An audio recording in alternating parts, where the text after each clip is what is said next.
남편이 브라질로 2년 동안 해외 파견을 나갔을 때 나는 그에게 깜짝 선물을 주려고 몰래 찾아갔다. 그러나 그곳에서 나는 그가 낯선 여자와 다정하게 있는 모습을 보게 되었다. 나는 조용히 그들이 사는 아파트 맞은편에 방을 빌렸다. 닷새 후 그들은 현장에서 무너져 내리는 장면을 목격하게 될 것이다. 손에 쥔 항공권이 땀으로 축축했다. 심장이 쿵쿵 격렬하게 울렸다. 난생 처음 해외로 나가는 길, 목적지는 브라질이었다. 내 남편 민준에게 엄청난 깜짝 선물을 주기 위해서였다. 민준과 나는 결혼 3년 차, 우리의 애정은 언제나 좋았다. 그는 참으로 믿음직한 사람이었고 결혼 전부터 나에게 좋은 삶을 선물하겠다고 약속했다. 그 약속을 지키기 위해 그는 정말 열심히 일했다. 작년 회사에서 브라질 해외 파견 기회가 생겼다. 2년 동안 국내 연봉의 3배가 넘는 급여를 받는 조건이었다. 그는 망설임 없이 지원했다. 떠나기 전날 밤 그는 나를 안고 미안함 가득한 목소리로 말했다. 지은아, 미안해. 2년 동안 내가 곁에 없어서 힘들겠지만 혼자서 몸 잘 챙겨. 돌아오면 더 큰 집으로 이사 가고 아이도 갖자. 그때 나는 그의 품에 안겨 눈물이 왈칵 쏟아질 뻔했지만 애써 웃으며 말했다. 괜찮아. 걱정 말고 일 잘하고 와. 기다릴게. 지난 1년 동안 우리는 매일 영상 통화를 했다. 그는 늘 브라질의 풍습과 이국적인 정취에 대해 이야기했다. 그곳의 바비큐는 정말 맛있고 과일은 아주 달콤하다고 했다. 내가 오면 브라질의 모든 재미있는 곳을 함께 구경시켜 주겠다고도 했다. 영상 통화를 할 때마다 그의 눈에는 나를 향한 다정함이 숨겨지지 않았다. 나 역시 우리의 사랑이 거리의 시험을 견뎌낼 것이라고 굳게 믿었다. 이번 깜짝 선물을 위해 나는 꼬박 3달을 준비했다. 평소 나는 마트 계산원으로 일하며 그리 높지 않은 월급을 받았다. 나는 아끼고 또 아껴서 매달 월급을 모두 저축했다. 오직 항공권 값과 브라질에서의 경비를 마련하기 위해서였다. 비자도 몰래 신청했다. 민준에게는 알리지 않았다. 그저 그의 눈앞에 서서 놀라움과 기쁨으로 가득 찬 그의 얼굴을 보고 싶었다. 출발하는 날, 나는 그가 가장 좋아하던 미색 원피스를 일부러 입고 연한 화장도 했다. 비행기에 오르기 직전 그에게 메시지를 보냈다. 민준 씨, 오늘 마트 재고 조사 때문에 늦게까지 바쁠 것 같아요. 영상통화는 못할 것 같으니 먼저 쉬세요. 얼마 지나지 않아 답장이 왔다. 알았어. 너도 너무 무리하지 말고 몸 조심해. 사랑해. 사랑해라는 2글자를 보며 내 마음은 달콤함으로 가득 찼고 그를 만날 순간이 더욱 기대되었다. 나는 마치 그가 문을 열고 나를 본 순간 눈을 휘둥그레 뜨고는 나를 와락 끌어안으며 떨리는 목소리로 네가 어떻게 여기에 왔어? 하고 묻는 모습을 벌써 본 것만 같았다. 비행기가 이륙할 때 나는 창밖으로 점점 작아지는 도시를 바라보며 가슴 벅찬 설렘에 잠겼다. 지난 1년 동안 나는 혼자 밥을 먹고 혼자 명절을 보내고 혼자 집안의 크고 작은 일들을 처리했다. 힘들었지만 곧 민준을 만날 수 있다는 생각에 모든 서러움이 눈 녹듯 사라졌다. 비행 시간은 10여 시간이 넘게 길고 길었다. 나는 비행기 안에서 잠 한숨 제대로 잘 수 없었다. 머릿속에는 온통 우리가 함께했던 달콤한 추억들로 가득했다. 우리는 대학교 동창회에서 만났다. 그는 꼬박 1년 동안 나를 쫓아다녔다. 매일 아침 식사를 가져다 주었고 비가 오는 날에는 미리 강의동 앞에서 기다리다가 우산을 내 쪽으로 기울여 주어 그의 반쪽 몸이 흠뻑 젖곤 했다. 연인이 된 후에는 나를 작은 공주처럼 아껴주며 모든 일을 내 뜻대로 해주었다. 이 모든 것을 생각하니 나도 모르게 웃음이 터져 나왔다. 내 옆에 앉아있던 아주머니가 나를 보며 웃으며 물었다. 아가씨, 중요한 사람 만나러 가는 모양이네. 아주 신이 났어. 나는 고개를 끄덕이며 웃으며 말했다. 네, 아주머니. 남편 만나러 가요. 그이가 해외 파견 중이라 몰래 가서 깜짝 선물을 해주려고요.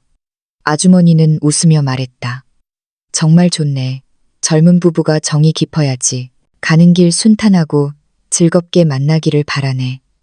아주머니의 덕담에 내 마음은 더욱 설렘으로 가득 찼다. 10여 시간의 비행은 피곤했지만 곧 민준을 만날 수 있다는 생각에 온몸에 힘이 솟았다. 마침내 비행기는 브라질 리우데자네이루 공항에 착륙했다. 나는 인파를 따라 공항 터미널을 빠져나왔다. 눈앞에 펼쳐진 낯선 환경과 귀에 들려오는 알아들을 수 없는 언어에 설레면서도 긴장감이 감돌았다. 나는 민준이 전에 알려준 주소대로 택시를 타고 그가 빌린 아파트로 향했다. 택시는 이국적인 거리 위를 달렸다. 길가의 건물들은 독특한 양식이었고 곳곳에 울창한 식물들이 가득했다. 휴대폰을 꺼내 민준의 사진을 몇 장 찍어 만나면 보여줄까 했지만 미리 들킬까봐 다시 휴대폰을 가방에 넣었다. 차는 금세 민준이 빌린 아파트 건물 아래에 도착했다. 깔끔해 보이는 건물이었고 주변 환경도 좋았다. 나는 택시비를 내고 깊이 숨을 들이쉬었다. 옷매무새와 머리를 정리하고 아파트 건물 입구로 걸어갔다. 민준을 곧 만날 수 있다는 상상에 발걸음마저 가벼워졌다. 하지만 나는 상상조차 하지 못했다. 다음에 보게 될 광경이 나의 모든 기대와 설렘을 산산조각 낼 것이라는 것을.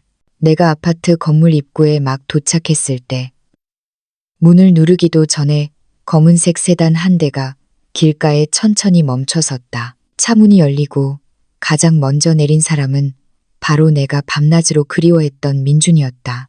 내 심장이 순간 맺는 듯했다. 막 그를 부르려던 순간 발걸음이 천근만근 무거워져 움직일 수 없었다. 왜냐하면 그가 조수석 쪽으로 돌아가 조심스럽게 차문을 열고 금발 벽 안의 여인을 손으로 이끌어내리는 것을 보았기 때문이다. 그 여인은 붉은색 원피스를 입고 있었고 키가 크고 환하게 웃고 있었다. 민준은 그녀를 바라보는 눈빛이 꿀이 뚝뚝 떨어질 듯 다정했다. 그건 내가 한 번도 본 적 없는 다정함이었다. 더욱 숨막히는 것은 그가 자연스럽게 그 여인의 허리를 감싸 안고 둘이 다정하게 아파트 건물 입구로 걸어오는 모습이었다. 나는 무의식적으로 옆 기둥 뒤로 숨었다. 심장이 보이지 않는 손에 꽉 쥐어진 듯 아파서 숨쉬기조차 힘들었다. 나는 내 눈을 믿을 수 없었다. 마음속으로 몇 번이고 되뇌었다. 분명 내가 잘못 본 거야. 저건 민준이 아니야. 아니면 그냥 직장 동료일 뿐이고 그저 관계가 좋은 것뿐이야. 하지만 애써 자신을 속일수록 눈앞의 광경은 더욱 선명해졌다. 민준은 고개를 숙여 그 여인에게 무언가 말했고 여인은 꽃처럼 활짝 웃더니 발끝을 들어 그의 뺨에 입을 맞추었다. 민준은 그녀를 밀어내기는커녕 오히려 다정하게 그녀의 코를 간지리고는 고개를 숙여 그녀의 귓가에 속삭였다. 그러자 여인은 또다시 웃음을 터뜨렸다. 이 모든 광경은 날카로운 칼날처럼 내 심장을 잔인하게 찔러왔다. 우리는 결혼 3년 동안 그가 공개적인 장소에서 나에게 그렇게 다정하게 행동한 적은 단 한 번도 없었다. 예전에는 그가 로맨틱하지 않다고 불평하기도 했지만 그는 늘 웃으며 마음속에 너만 있으면 됐지라고 말했다. 이제야 나는 깨달았다. 그가 로맨틱하지 않은 게 아니라 그의 로맨틱함은 다른 사람을 향해 있었던 것이다. 바로 그때 나는 그 여인의 손목에 은색 팔찌가 채워져 있는 것을 보았다. 디자인은 내 손목에 있는 팔찌와 똑같았다. 이것은 우리가 결혼 1주년 때 민준이 나에게 선물해준 커플 팔찌였다. 그는 한쪽에는 내 이름이, 다른 한쪽에는 그의 이름이 새겨져 있어 우리가 영원히 함께할 것이라는 의미라고 했다. 그가 차고 있던 팔찌는 내가 떠나기 전에도 잃어버리지 않았는지 직접 확인해 주었다. 그런데 지금 다른 여인이 나와 똑같은 팔찌를 차고 그의 품에 안겨 있었다. 그가 말했던 영어는 모두 거짓이었고 사랑한다는 말도 모두 거짓이었다는 의미였다. 나는 손을 들어 내 팔목의 팔찌를 만졌다. 차가운 감촉에 온몸이 떨렸다. 그들은 입구에 도착했다. 민주는 휴대폰으로 문을 찍자 문이 열렸다. 그는 몸을 돌려 그 여인을 먼저 들여보내고 자신은 뒤따라 들어가며 문을 닫는 것을 잊지 않았다. 문이 닫히는 순간 나는 그 여인이 민준을 돌아보는 것을 보았다. 그녀의 눈빛은 의존과 사랑으로 가득했다. 그들의 모습이 복도에서 사라지고 나서야 나는 다리에 힘이 풀려 기둥을 따라 주저앉았다. 눈물은 봇물 터지듯 멈추지 않고 쏟아져 내렸다. 주위 사람들이 이상한 눈으로 나를 쳐다보았지만 나는 그런 시선 따위는 신경 쓸 겨를이 없었다. 마음속에는 끝없는 서러움과 분노만이 가득했다. 지난 1년 동안 그가 매일 영상통화에서 보여주었던 다정함, 브라질의 재미있는 곳을 함께 구경시켜 주겠다는 약속, 사랑해라고 메시지를 보낼 때 느꼈던 달콤함이 떠올랐다. 이 모든 것이 그가 연기한 한 편의 연극이었다는 것을 이제야 알게 되었다. 그는 브라질에서 다른 여인과 행복한 삶을 살고 있었고 나는 한국에서 그가 돌아오기를 바보같이 기다리며 아끼고 또 아껴 돈을 모으고 그를 걱정하며 애태우고 있었던 것이다. 나는 휴대폰을 꺼냈다. 손가락이 떨렸다. 우리들의 채팅 기록을 열었다. 가장 최근 메시지는 내가 비행기에 오르기 전 그가 보낸 알았어. 너도 너무 무리하지 말고 몸 조심해. 사랑해였다. 얼마나 아이러니한가. 그가 나에게 이런 말을 할 때 옆에는 금발의 그 여인이 함께 있었던 것일까? 나는 당장이라도 그에게 전화해서 이 모든 게 대체 무슨 일이냐고 따져 묻고 싶었다. 하지만 휴대폰을 들었다가 천천히 내려놓았다. 그의 목소리를 듣는 것이 두려웠고 그의 변명을 듣는 것이 두려웠고 이 모든 것이 사실이라고 그가 인정하는 것을 듣는 것이 가장 두려웠다. 나는 아직 한 줄기 희망을 붙잡고 있었다. 이 모든 것이 그저 오해이기를 바랐다. 나는 한참을 바닥에 앉아 울었다. 눈물이 마르고 나서야 마음속 고통이 조금 진정되었다. 나는 천천히 일어섰다. 옷에 묻은 먼지를 털어냈다. 눈빛은 공허해졌다. 눈앞의 아파트 건물을 바라보았다. 한때 내 마음속에서 따뜻함과 기대로 가득했던 곳이 이제는 나를 산산조각 내버린 지옥이 되었다. 나는 이 건물로 다시 들어갈 용기도 없었고 민준에게 따져 물을 용기도 없었다. 나는 몸을 돌려 정처 없이 거리를 걸었다. 주변의 모든 것이 흐릿해졌다. 이국적인 햇살은 눈부셨지만 내 차가운 마음속까지 비추지는 못했다. 어떻게 해야 할까? 당장 한국으로 돌아가 아무 일도 없었던 것처럼 할까? 아니면 남아서 진실을 밝혀낼까? 내가 막막하고 막연해하고 있을 때 문득 머릿속에 한 가지 생각이 스쳐 지나갔다. 나는 이렇게 어영부영 돌아갈 수 없어. 이 모든 게 대체 무슨 일인지 알아내야 해. 민준이 어떻게 나를 배신했는지 똑똑히 봐야겠어. 이 생각이 한 번 들자 잡초처럼 미친 듯이 자라났다. 나는 깊이 숨을 들이쉬며 애써 자신을 진정시켰다. 그리고 주변을 둘러보며 머물 곳을 찾기 시작했다. 나는 이 근처에 머물면서 이 모든 것을 밝혀내기로 결심했다. 나는 마음을 다잡고 민준이 빌린 아파트 건물 근처를 배회하기 시작했다. 내 목표는 분명했다. 그의 아파트 상황을 명확하게 볼 수 있는 방을 찾는 것이었다. 그래야 관찰하기 편할 테니까. 이국 땅에서 언어가 통하지 않으니 방을 찾는 일은 더욱 어려웠다. 휴대폰 번역 앱을 켜고 길가의 부동산 중개소 간판을 유심히 살피며 걸었다. 30분 정도 걸었을까. 마침내 길모퉁이에서 방 있음 간판이 걸린 작은 가게를 발견했다.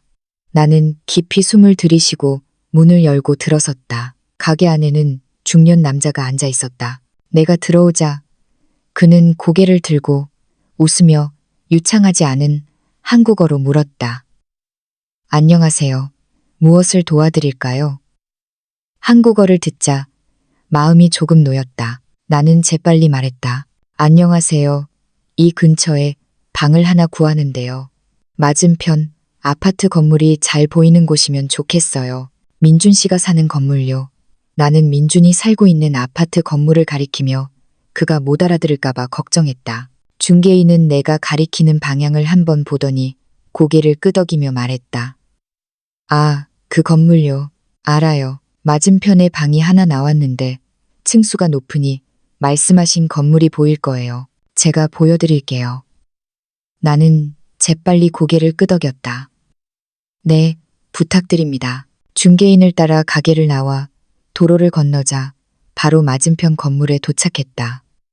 이 건물은 민준이 사는 건물과 길 하나를 사이에 두고 마주 보고 있었다. 거리가 그리 멀지 않았고 시야도 가리는 것 없이 탁 트여 있었다. 바로 내가 원하던 곳이었다. 중개인은 나를 6층으로 데려갔다. 방문을 열자 방은 원룸 구조로 인테리어는 간단했지만 아주 깨끗했다. 나는 망설이지 않고 바로 발코니로 가서 창문을 열었다. 심장이 순간 격렬하게 뛰기 시작했다. 이 발코니에서 바라보니 민준이 빌린 아파트 발코니가 선명하게 보였고 심지어 거실의 일부까지 희미하게 보였다. 이 방으로 할게요. 계약하겠습니다. 나는 조금도 망설이지 않고 중개인에게 말했다. 중개인은 잠시 멍하니 있다가 내가 이렇게 시원스럽게 결정할 줄은 몰랐는지 웃으며 말했다. 네, 그럼 지금 서류 처리해 드릴게요. 월세는 한 달에 3천 헤아리고 보증금 한 달치에 월세 석 달치를 선불로 내셔야 해요. 1년 계약이고요. 나는 계산했다. 3천 헤알은 원화로 따지면 100만 원이 훌쩍 넘는 금액이었다. 비록 싸지 않았지만 진실을 밝히기 위해 나는 이를 악물고 동의했다. 나는 캐리어에서 미리 환전해온 헤알을 꺼내 현장에서 보증금과 석 달 치월세를 지불하고 임대 계약서에 서명했다. 중개인은 나에게 열쇠를 건네주고 간단하게 집안 시설 사용법을 설명해 준 뒤 떠났다.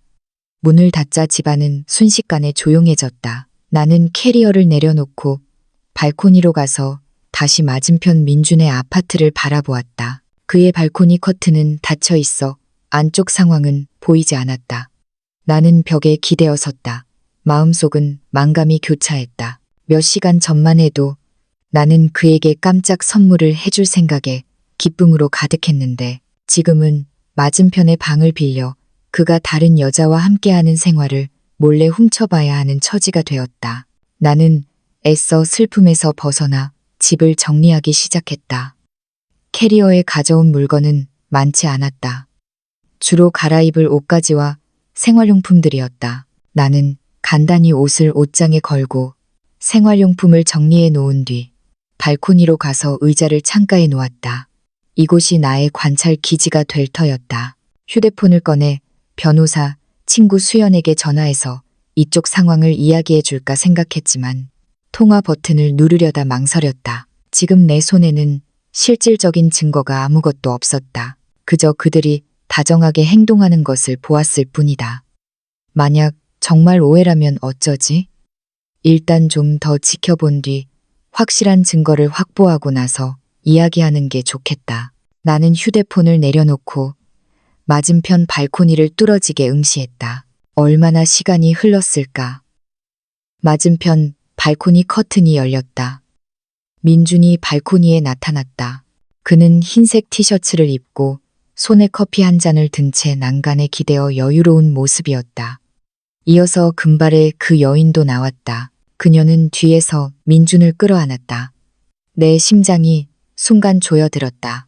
민준은 몸을 돌려 그 여인을 안고 고개를 숙여 그녀에게 입을 맞추었다. 이 키스는 내 마음속에 남아있던 마지막 희망마저 완전히 부숴버리는 망치 같았다. 나는 휴대폰을 꺼내 떨리는 손으로 촬영 버튼을 눌러 이 장면을 사진으로 남겼다. 이것이 그가 나를 배신했다는 첫 번째 증거였다. 사진을 찍고 나서 나는 휴대폰을 꽉 쥐었다. 손가락이 하얗게 질릴 정도였다. 눈물이 다시 눈가에 맺혔지만 나는 애써 참으며 떨어뜨리지 않았다. 지금은 울 때가 아니야. 울음은 어떤 문제도 해결해 주지 못해. 강해져야 해. 냉정해져야 해. 더 많은 증거를 모아서 내 권리를 되찾아야 해. 스스로에게 다짐했다. 잠시 후 그들은 함께 몸을 돌려 거실로 들어갔다. 발코니 커튼은 다시 닫혔다. 나는 의자에 기대어 앉아 깊이 숨을 들이쉬었다. 앞으로의 날들이 매우 힘들 것이라는 것을 알았다. 매일 내 남편이 다른 여자와 다정하게 지내는 모습을 지켜봐야 한다는 것은 나에게 고문과도 같을 터였다. 하지만 나는 물러설 수 없었다. 버텨야 했다. 나는 주방으로 가서 물을 마시려 했다. 냉장고를 열어보니 텅 비어 있었다.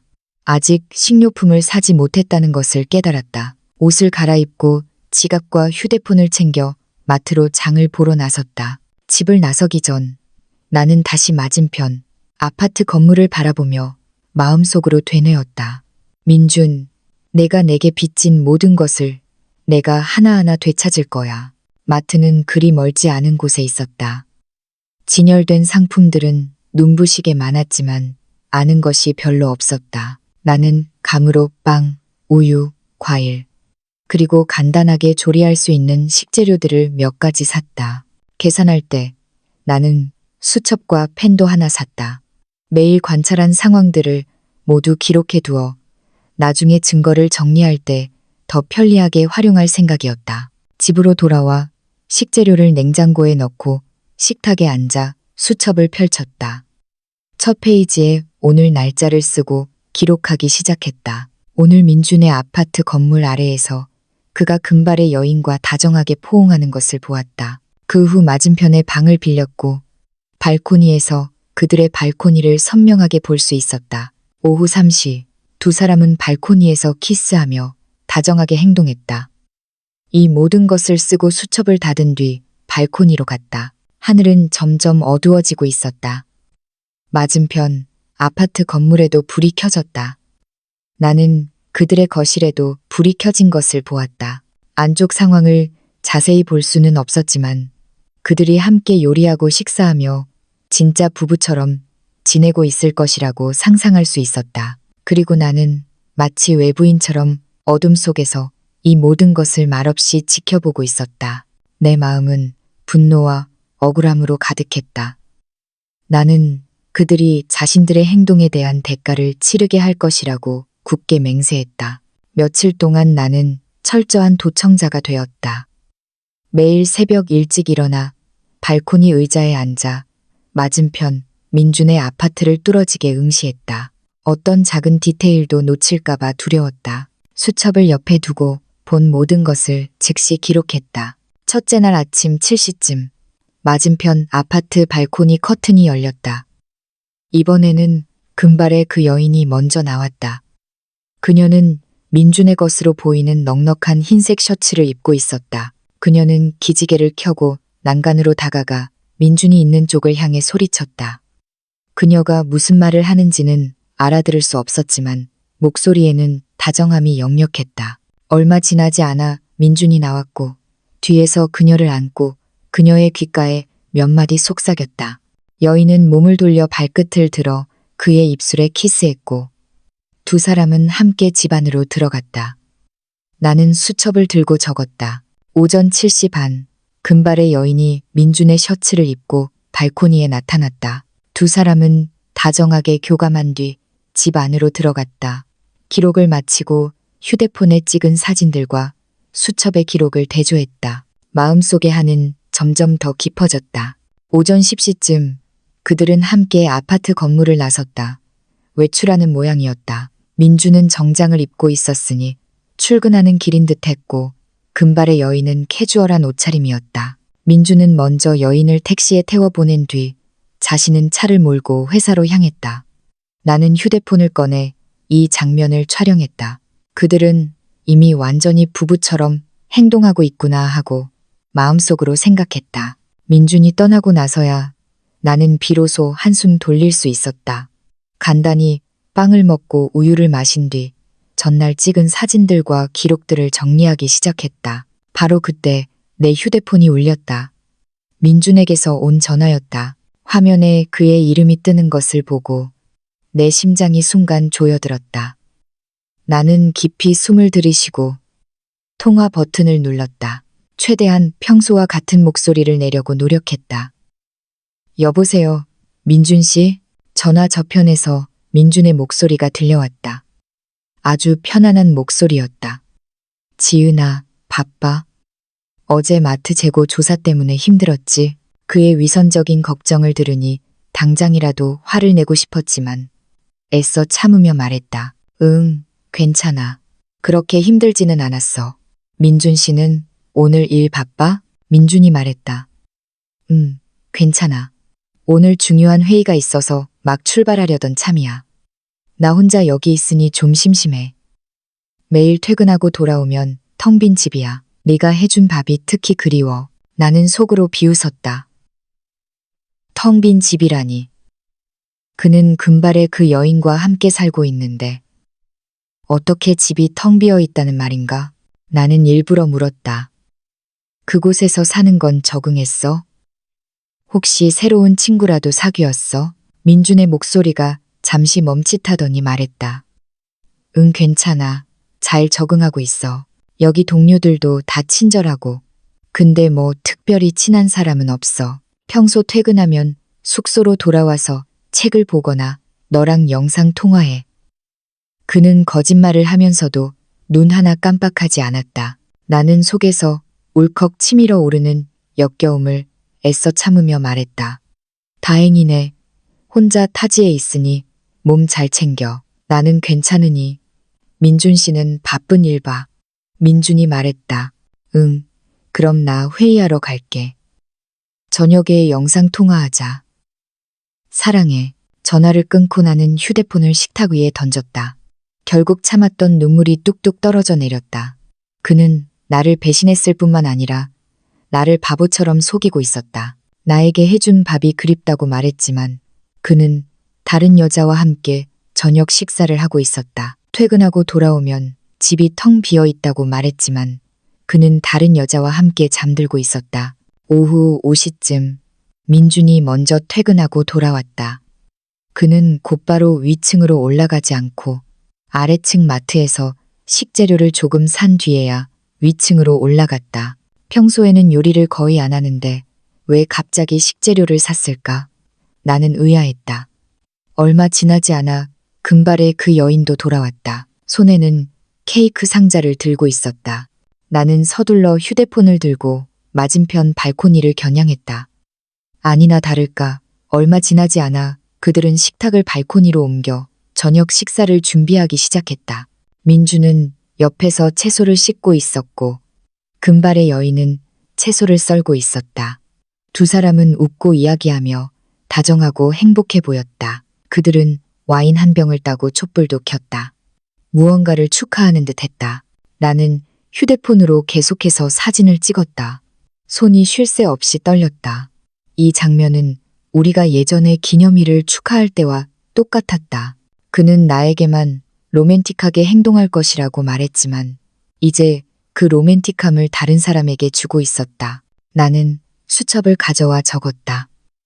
오후 6시 민준이 퇴근 후 식재료를 사서 집으로 돌아왔다. 금발의 여인이 케이크를 가지고 돌아왔고 두 사람은 발코니에서 촛불 저녁 식사를 준비했다. 다정한 모습이었다. 밤 8시쯤.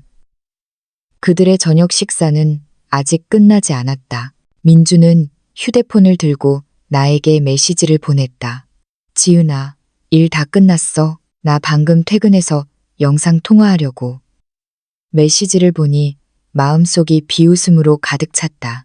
그는 다른 여자와 로맨틱한 촛불 저녁 식사를 하면서도 나에게는 외로운 척 영상 통화를 하려고 했다. 나는 답장했다. 아니, 좀 피곤해서 영상 통화는 안 하고 싶어. 그냥 문자할게. 민주는 재빨리 답장했다. 알았어. 그럼 일찍 쉬어. 오늘 일 좀 피곤해서 나도 일찍 자려고. 나는 더 이상 답장하지 않았다. 대신 맞은편 발코니를 계속 바라보았다. 그들은 저녁 식사를 마쳤지만 식탁을 치우지 않고 서로에게 기대어 멀리 밤 풍경을 바라보았다.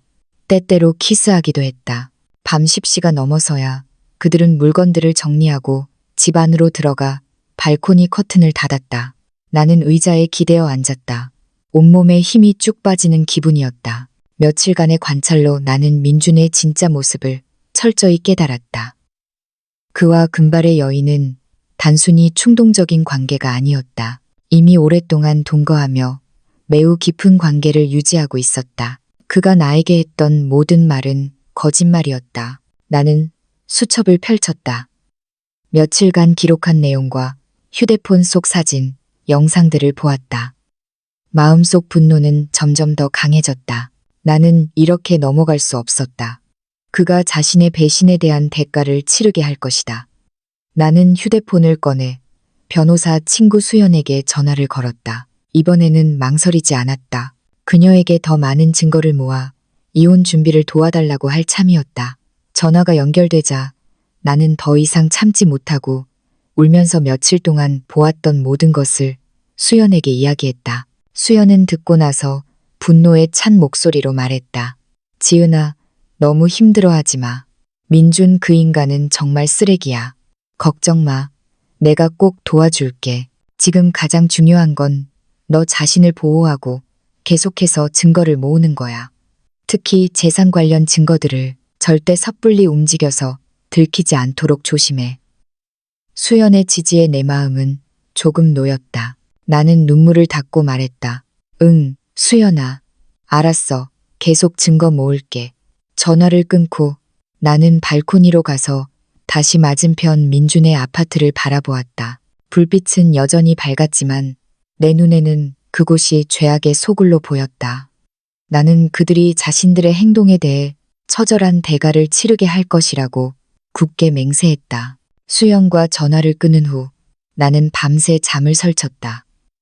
머릿속은 온통 더 많은 증거를 어떻게 모을까 하는 생각으로 가득했다. 이전에 휴대폰으로 찍은 사진과 영상들은 그들의 다정한 행동을 증명할 수는 있었지만 이혼 시 절대적인 우위를 점하려면 더 결정적인 증거가 필요했다. 특히 민준이 재산을 빼돌린 증거가 필요했다. 다음 날 아침 일찍 나는 집을 나섰다.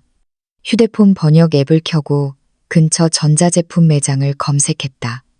더 전문적인 촬영 및 녹음 장비가 필요했다. 휴대폰 촬영은 거리가 멀어서 화질과 음질이 좋지 않았다. 1시간 정도 찾았을까? 마침내 규모가 꽤 큰 전자제품 매장을 발견했다. 매장 직원은 매우 친절했다. 언어는 통하지 않았지만 번역 앱을 통해 내 요구사항을 무사히 설명할 수 있었다. 나는 망원 렌즈가 달린 카메라 1대와 초소형 녹음기 2개를 샀다. 돈이 꽤 들었지만 증거를 모으기 위해서는 아깝지 않았다. 집으로 돌아오자마자 나는 이 장비들을 연구하기 시작했다.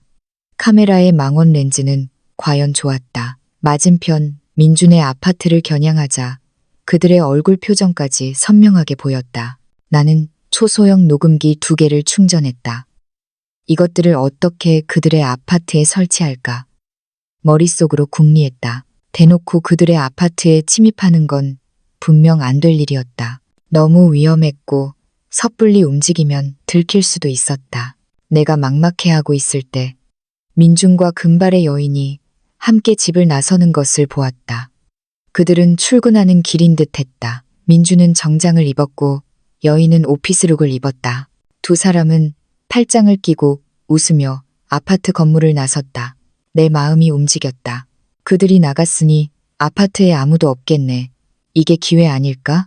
나는 서둘러 카메라를 들고 그들이 차를 몰고 멀리 사라진 것을 확인했다. 그리고 재빨리 아래층으로 내려가 민준이 살고 있는 아파트 건물 입구로 갔다.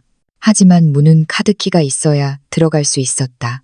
나는 들어갈 수 없었다. 내가 애타게 서 있을 때 청소 아주머니가 청소차를 밀고 다가왔다.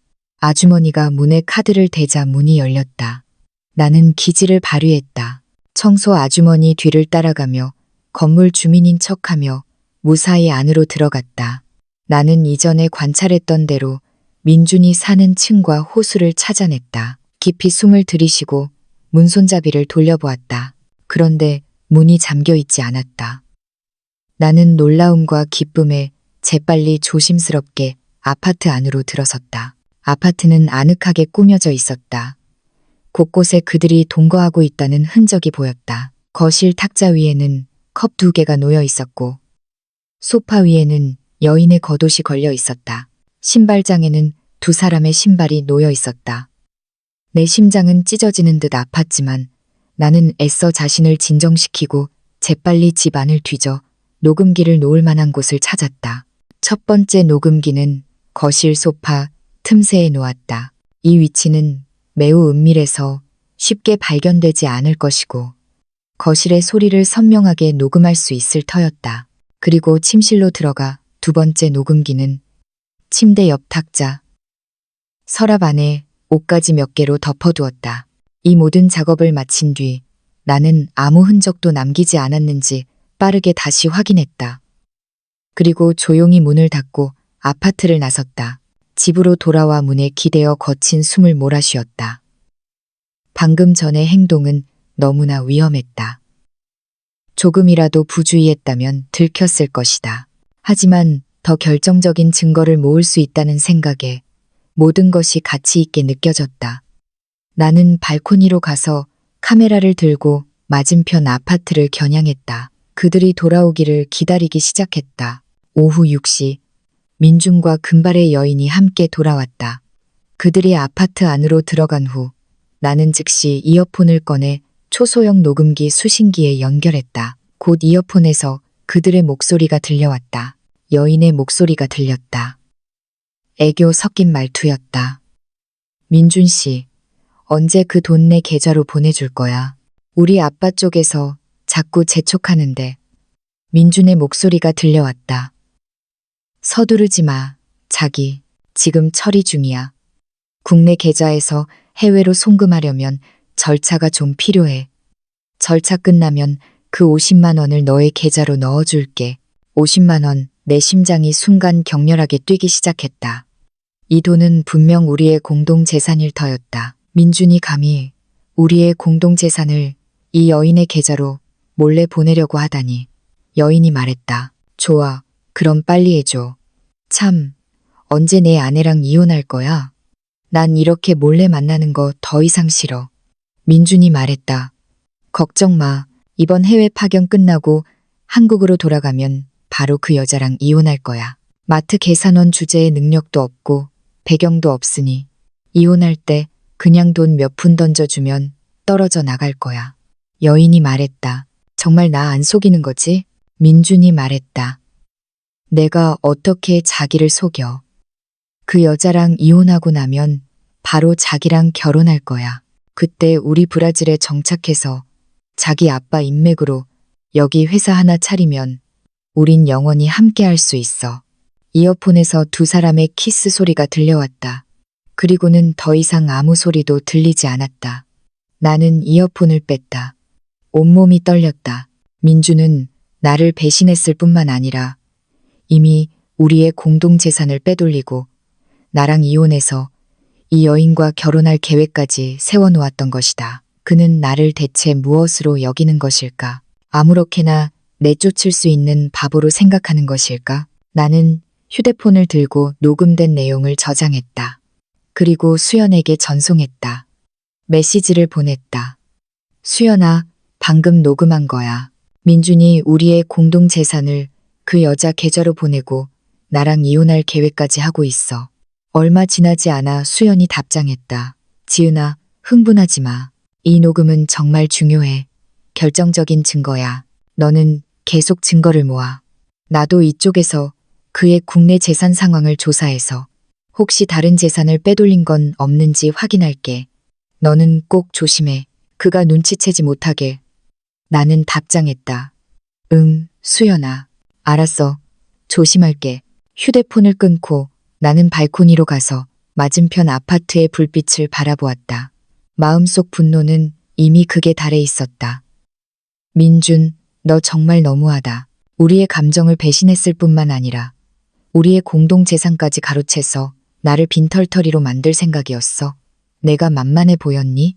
절대로 너를 그렇게 두지 않을 거야. 며칠 동안 나는 그들의 일거수일투족을 더욱 밀접하게 관찰했다. 카메라로 그들의 다정한 사진과 영상을 더 많이 찍었다. 녹음기에는 재산 이전과 이혼 계획에 대한 그들의 대화가 더 많이 녹음되었다. 나는 이 증거들을 모두 조심스럽게 보관하고 정리해서 수연에게 보냈다. 수연 쪽에서도 진전이 있었다. 그녀는 민준이 한국에 부동산을 한 채 더 가지고 있었는데 최근에 몰래 매물로 내놓으려 했다고 알려주었다. 그 역시 부동산을 현금화하여 재산을 빼돌리려는 의도였다. 수연은 이미 내 명의로 재산 보전 처분을 신청하여 민준이 부동산을 팔지 못하도록 막아놓았다고 했다. 이 소식을 듣자 내 마음은 조금 놓였다. 수연이 나를 도와주니 나는 혼자 싸우는 것이 아니었다. 나는 맞은편 아파트의 아늑한 풍경을 바라보며 마음속으로 생각했다. 민준, 소피야, 너희들의 행복한 날은 끝났어. 며칠 후면 너희들이 파멸할 때가 올 거야. 나는 이미 충분한 증거를 모으면 적절한 시기를 찾아 그들에게 모든 것을 폭로할 생각이었다. 증거를 모으는 날들은 더디게 흘러갔다. 매일 맞은편 아파트를 응시하며 민준과 금발의 여인이 함께 다니는 모습을 보는 것은 나에게 고통이었다. 하지만 나는 버텨야 한다는 것을 알았다. 충분한 증거를 확보해야만 이혼 시 그들에게 합당한 대가를 치르게 할 수 있었다. 이날 아침 나는 민준과 그 여인이 모두 출근한 틈을 타 집을 나섰다. 한편으로는 바람을 쐬고 싶었다. 계속 집에만 있으니 내 기분은 점점 더 우울해졌다. 다른 한편으로는 민준의 브라질 회사 상황에 대해 더 알아보고 싶었다. 혹시 더 유용한 단서를 찾을 수 있을까 해서였다. 나는 휴대폰으로 민준의 회사 근처를 검색했다. 아주 높은 오피스 빌딩이었고 웅장해 보였다. 나는 오피스 빌딩 근처 카페에 자리를 잡고 커피를 한 잔 시켰다. 누군가를 기다리는 척하며 오피스 빌딩을 드나드는 사람들을 유심히 살폈다. 혹시 민준을 아는 사람을 만나서 정보를 캐낼 수 있을까 하고 마음속으로 궁리했다. 하지만 1시간 넘게 앉아 있었지만 아는 얼굴은 보이지 않았다.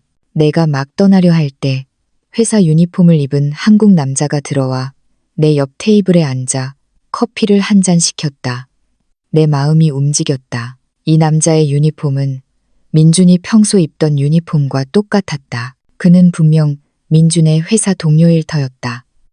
나는 깊이 숨을 들이쉬며 말을 걸어야 할지 말아야 할지 망설였다. 대놓고 물어보면 의심을 살 수 있었다. 나는 잠시 생각한 끝에 실수로 커피를 그에게 쏟는 척하며 말을 걸기로 결정했다. 나는 커피잔을 들고 일부러 그쪽으로 몸을 기울였다. 손이 미끄러지는 척하며 커피를 그의 셔츠에 쏟았다. 나는 즉시 일어서서 미안함 가득한 얼굴로 말했다. 죄송합니다, 죄송합니다. 일부러 그런 게 아니에요. 남자는 깜짝 놀라 고개를 숙여 자신의 셔츠를 보며 미간을 찌푸렸지만 내가 진심으로 사과하는 모습을 보고는 화를 내지 못하고 말했다. 괜찮아요, 괜찮아요. 사소한 실수죠. 나는 재빨리 가방에서 휴지를 꺼내 그에게 건네며 말했다. 제가 닦아드릴게요. 정말 죄송해요. 제가 너무 부주의했어요. 남자는 휴지를 받아 셔츠에 묻은 커피를 닦으며 말했다. 아니에요. 제가 직접 할게요. 나는 그의 맞은편 자리에 앉아 미안한 듯 말했다. 정말 죄송해서 어쩌죠. 저 유니폼을 보니 이 회사 직원인 것 같은데 제 남편도 이 회사에서 일하거든요. 민준이라고 하는데 혹시 아시나요? 민준의 이름을 듣자 남자는 잠시 멈칫하더니 나를 위아래로 훑어보며 말했다. 민준 씨 아내분이세요? 아, 네, 알죠. 나는 고개를 끄덕이며 아주 기쁜 척 말했다. 네, 혹시 아세요? 남자는 웃으며 말했다. 알다마다요. 저희 동료고 같은 부서에서 일해요. 저는 태우라고 합니다. 여기서 만날 줄은 몰랐네요. 브라질에는 어떻게 오셨어요? 나는 한숨을 쉬며 약간 억울한 표정으로 말했다. 민준 씨에게 깜짝 선물을 해주려고 몰래 왔어요. 그런데 도착해서 전화해도 안 받고 메시지도 답장이 거의 없어서 걱정이 돼서요. 혹시 회사 근처에 가면 만날 수 있을까 해서 와봤어요. 태우 씨는 미간을 찌푸리며 잠시 망설이다 말했다.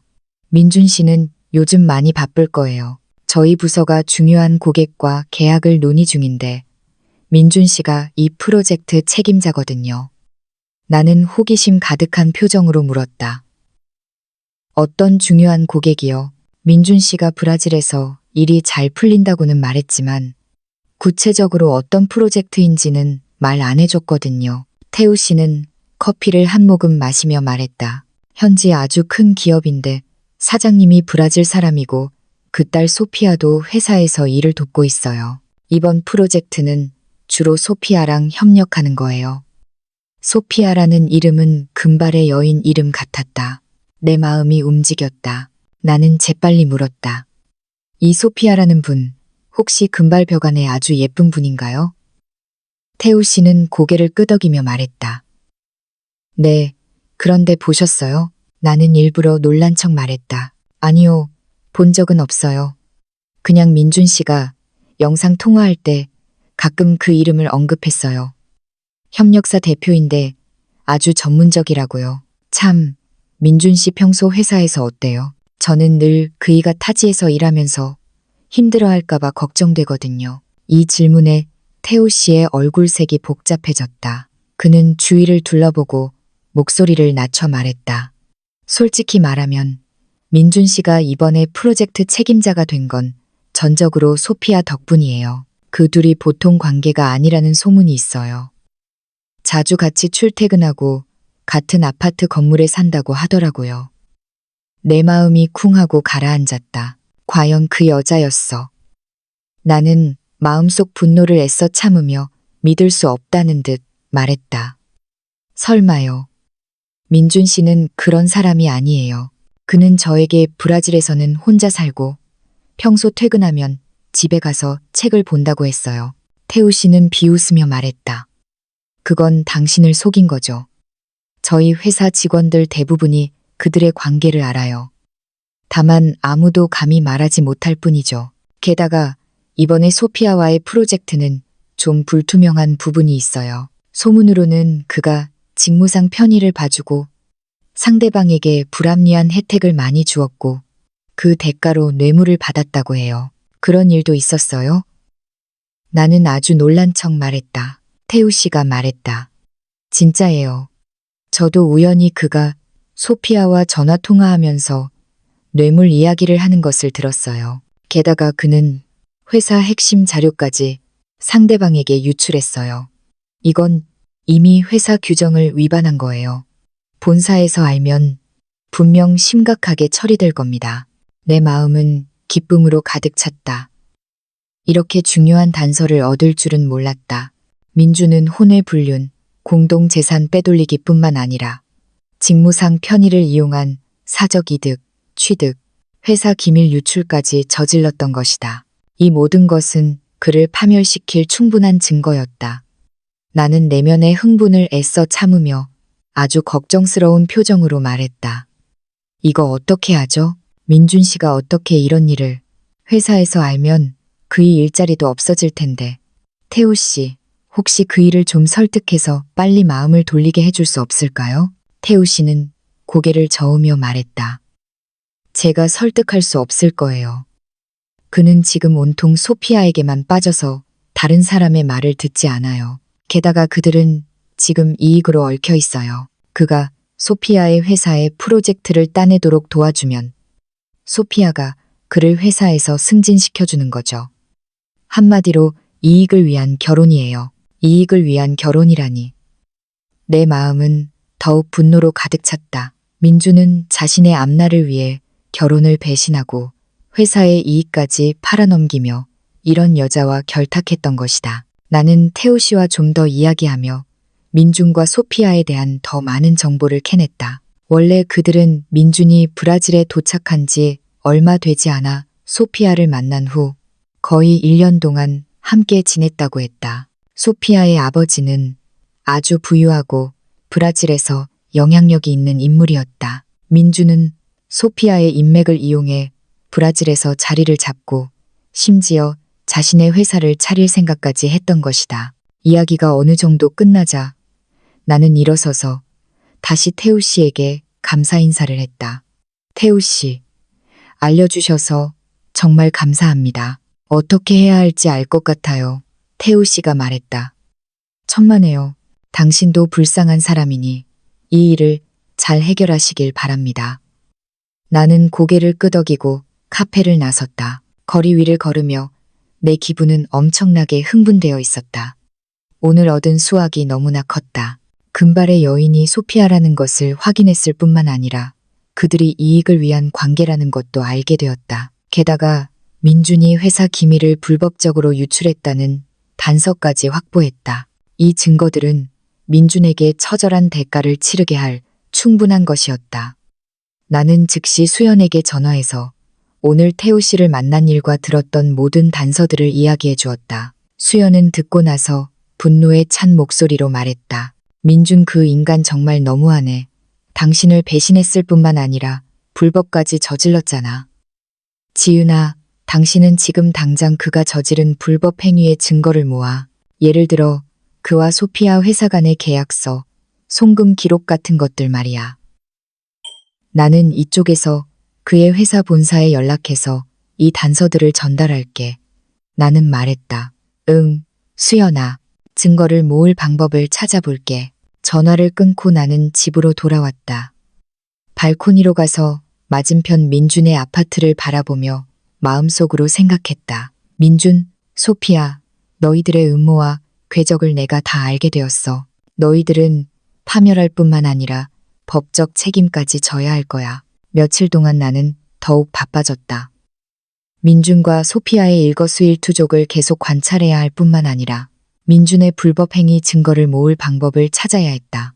나는 휴대폰으로 민준의 회사와 소피아 아버지 회사 간의 협력 정보를 검색하여 몇몇 공개된 협력 보도를 찾아냈다. 또한 그들의 회사 근처에 잠복하여 민준과 소피아가 함께 회사에 드나들며 다정하게 이야기하는 사진들을 많이 찍었다.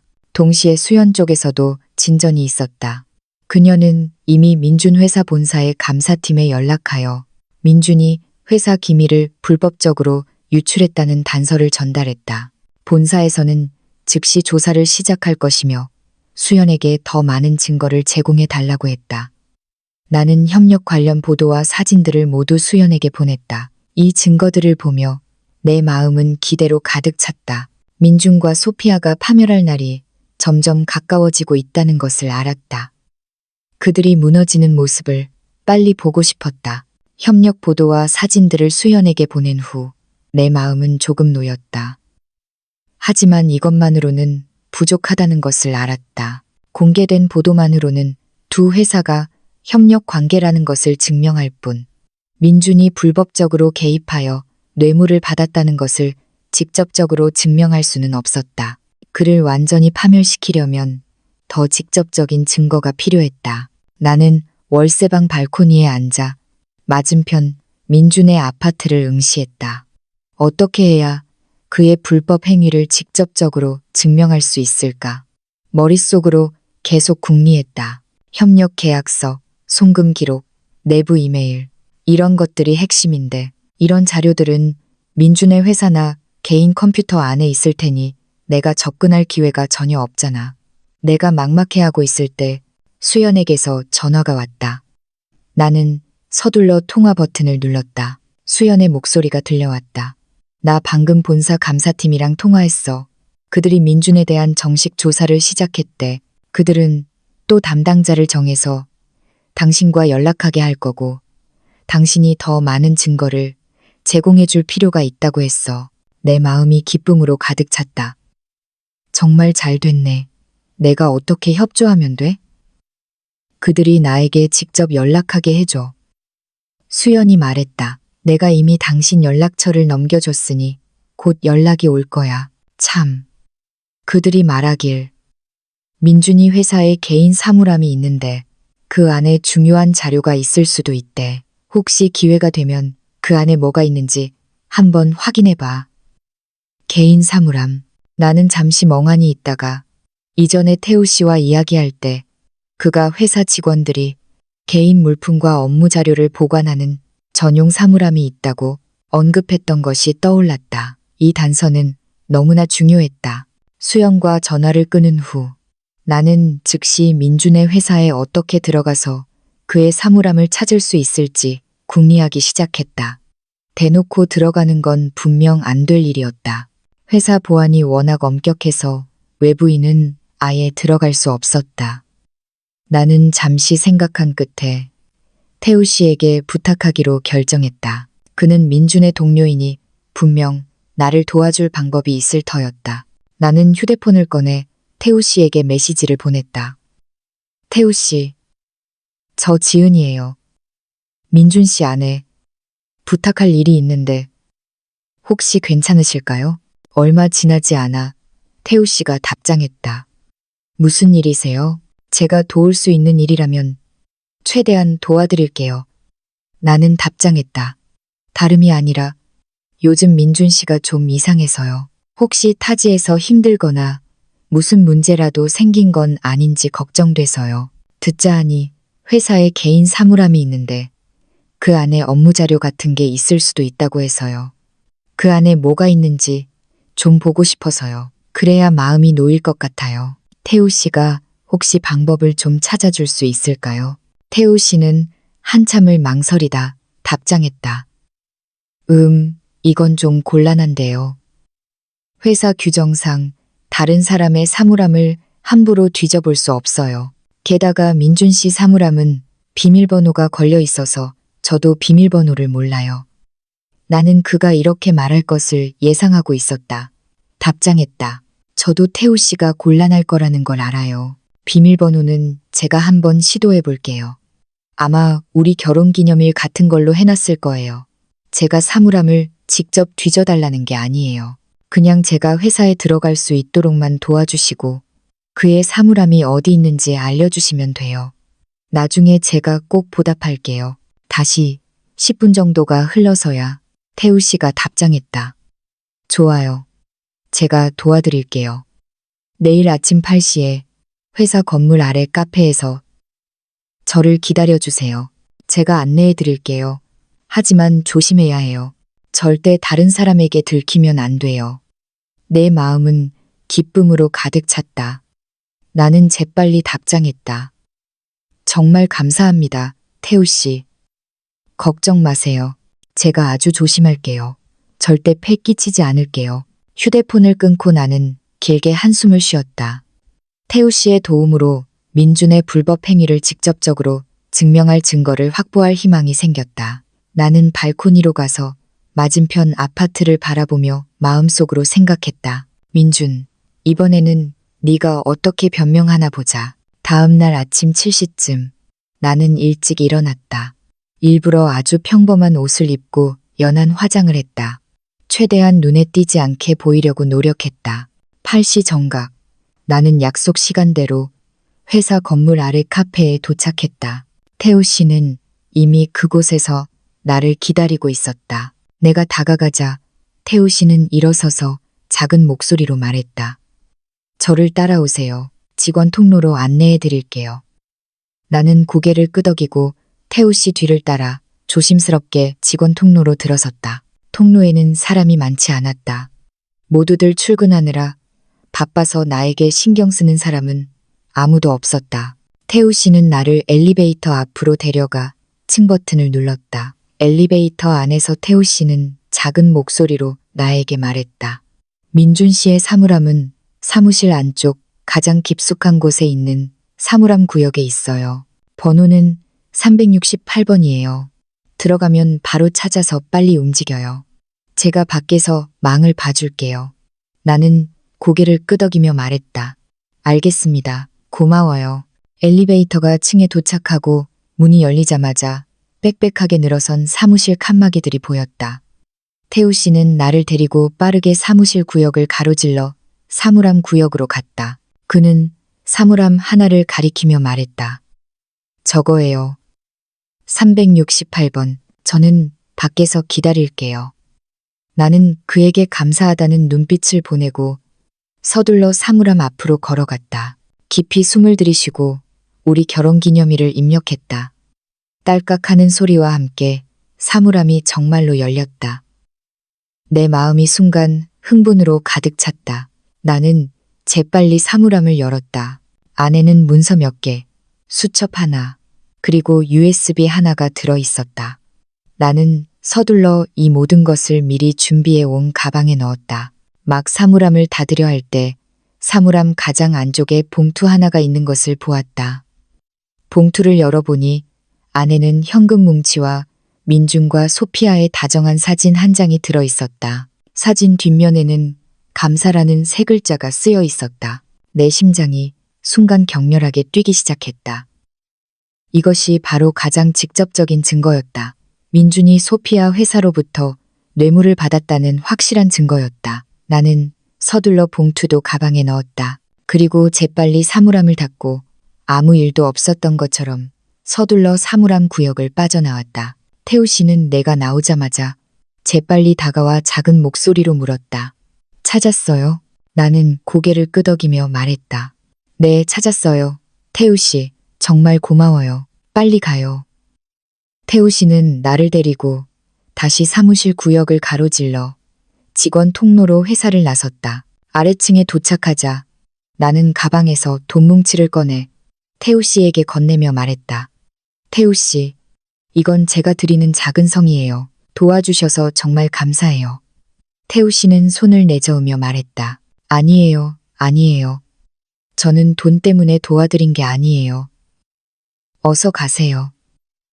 여기 너무 오래 머물지 마세요. 나는 돈을 다시 가방에 넣으며 말했다. 그럼 사양하지 않을게요. 나중에 혹시라도 도움이 필요하시면 언제든지 저를 찾아주세요. 태우 씨에게 작별 인사를 한 후 나는 즉시 택시를 타고 월세방으로 돌아왔다. 집에 들어서자마자 나는 참지 못하고 가방 안에 물건들을 꺼냈다. 먼저 수첩을 펼쳤다. 안에는 민준과 소피아 회사 간의 협력 세부사항, 그리고 몇몇 불법적인 조작 기록들이 적혀 있었다. 예를 들어 상대방에게 견적을 낮춰주거나 회사 핵심 데이터를 유출하는 등의 기록이었다. 나는 다시 USB를 열었다. 안에는 더 많은 증거가 있었다. 민준과 소피아의 채팅 기록, 송금 기록, 그리고 몇몇 내부 이메일들이었다. 이 증거들은 민준이 직무상 편의를 이용해 소피아의 회사에 부당한 이익을 제공하고 뇌물을 받고 회사 기밀을 유출했다는 것을 증명하기에 충분했다. 나는 흥분해서 손이 떨렸다. 즉시 이 증거들을 복사해서 수연에게 보냈다. 동시에 민준 회사 본사, 감사팀 직원에게서 전화가 왔다. 나는 그들과 만날 시간을 약속하고 이 원본 증거들을 그들에게 넘겨줄 준비를 했다. 오후 나는 약속 시간대로 카페에 도착하여 감사팀 직원들을 만났다. 그들은 한국인 남녀 2명이었다. 아주 엄숙해 보였다. 나는 수첩, USB, 그리고 뇌물이 담긴 봉투와 사진들을 그들에게 건넸다. 그들은 증거들을 꼼꼼히 살펴보았다. 남자 직원이 말했다. 이 증거들은 매우 중요합니다. 협조해 주셔서 감사합니다. 저희가 최대한 빨리 조사를 완료하고 만족스러운 답변을 드릴게요. 나는 말했다. 감사합니다. 저는 그저 공정하게 처리해서 민준이 자신의 행동에 대한 합당한 대가를 치르게 해주시면 좋겠어요. 카페를 나서자 내 마음속 큰 돌덩이가 드디어 내려앉았다. 이제 증거는 충분했다. 민준과 소피아의 종말이 다가오고 있었다. 나는 월세방으로 돌아와 수연에게 전화해서 만남 상황을 이야기해 주었다. 수연이 말했다. 정말 잘 됐네, 지은아. 이제 모든 준비가 끝났으니 적절한 시기를 찾아 터뜨리기만 하면 돼. 며칠 더 참으면서 감사팀의 조사 진행 상황을 지켜보자. 우리가 그들을 가장 무너뜨릴 수 있는 시기를 선택해서 결정타를 날리자. 나는 고개를 끄덕이며 말했다. 좋아, 수연이 말대로 할게. 이렇게 오래 기다렸는데 며칠 더 기다리는 건 아무것도 아니지. 전화를 끊고 나는 발코니로 가서 맞은편 민준의 아파트를 바라보았다. 그들의 불이 켜져 있는 것을 보니 퇴근해서 집에 돌아온 모양이었다. 나는 그들이 안에서 다정하게 지내는 모습을 상상할 수 있었다. 하지만 내 마음속에는 더 이상 고통이나 분노가 없었다. 오직 평온함과 기대만이 남아 있었다. 나는 머지않아 이 아늑한 풍경이 산산조각 날 것이라는 것을 알았다. 민준, 소피아, 너희들이 내게 빚진 모든 것을 내가 하나하나 되찾을 거야. 나는 이미 준비를 마쳤다. 언제든 모든 것을 폭로할 그 순간을 기다리고 있었다. 수연과 전화를 끊은 후 나는 감사팀의 조사 진행 상황을 인내심을 가지고 기다리기 시작했다. 동시에 놀고 있지는 않았다. 수집한 모든 증거들을 정리했다. 친밀한 사진, 영상, 녹음 파일 등 그들의 부적절한 관계를 증명하는 증거, 그리고 민준이 공동 재산을 빼돌린 기록, 소피아에게 넘겨주려던 50만 원, 한국 부동산 매각 신청 자료 등, 또한 그의 불법 행위 증거, 수첩 속 불법 기록, USB 속 내부 이메일, 봉투 속 사례금과 친밀한 사진 등이었다. 나는 이 증거들을 여러 개로 백업하여 휴대폰, USB, 클라우드에 각각 저장해 만일의 사태에 대비했다.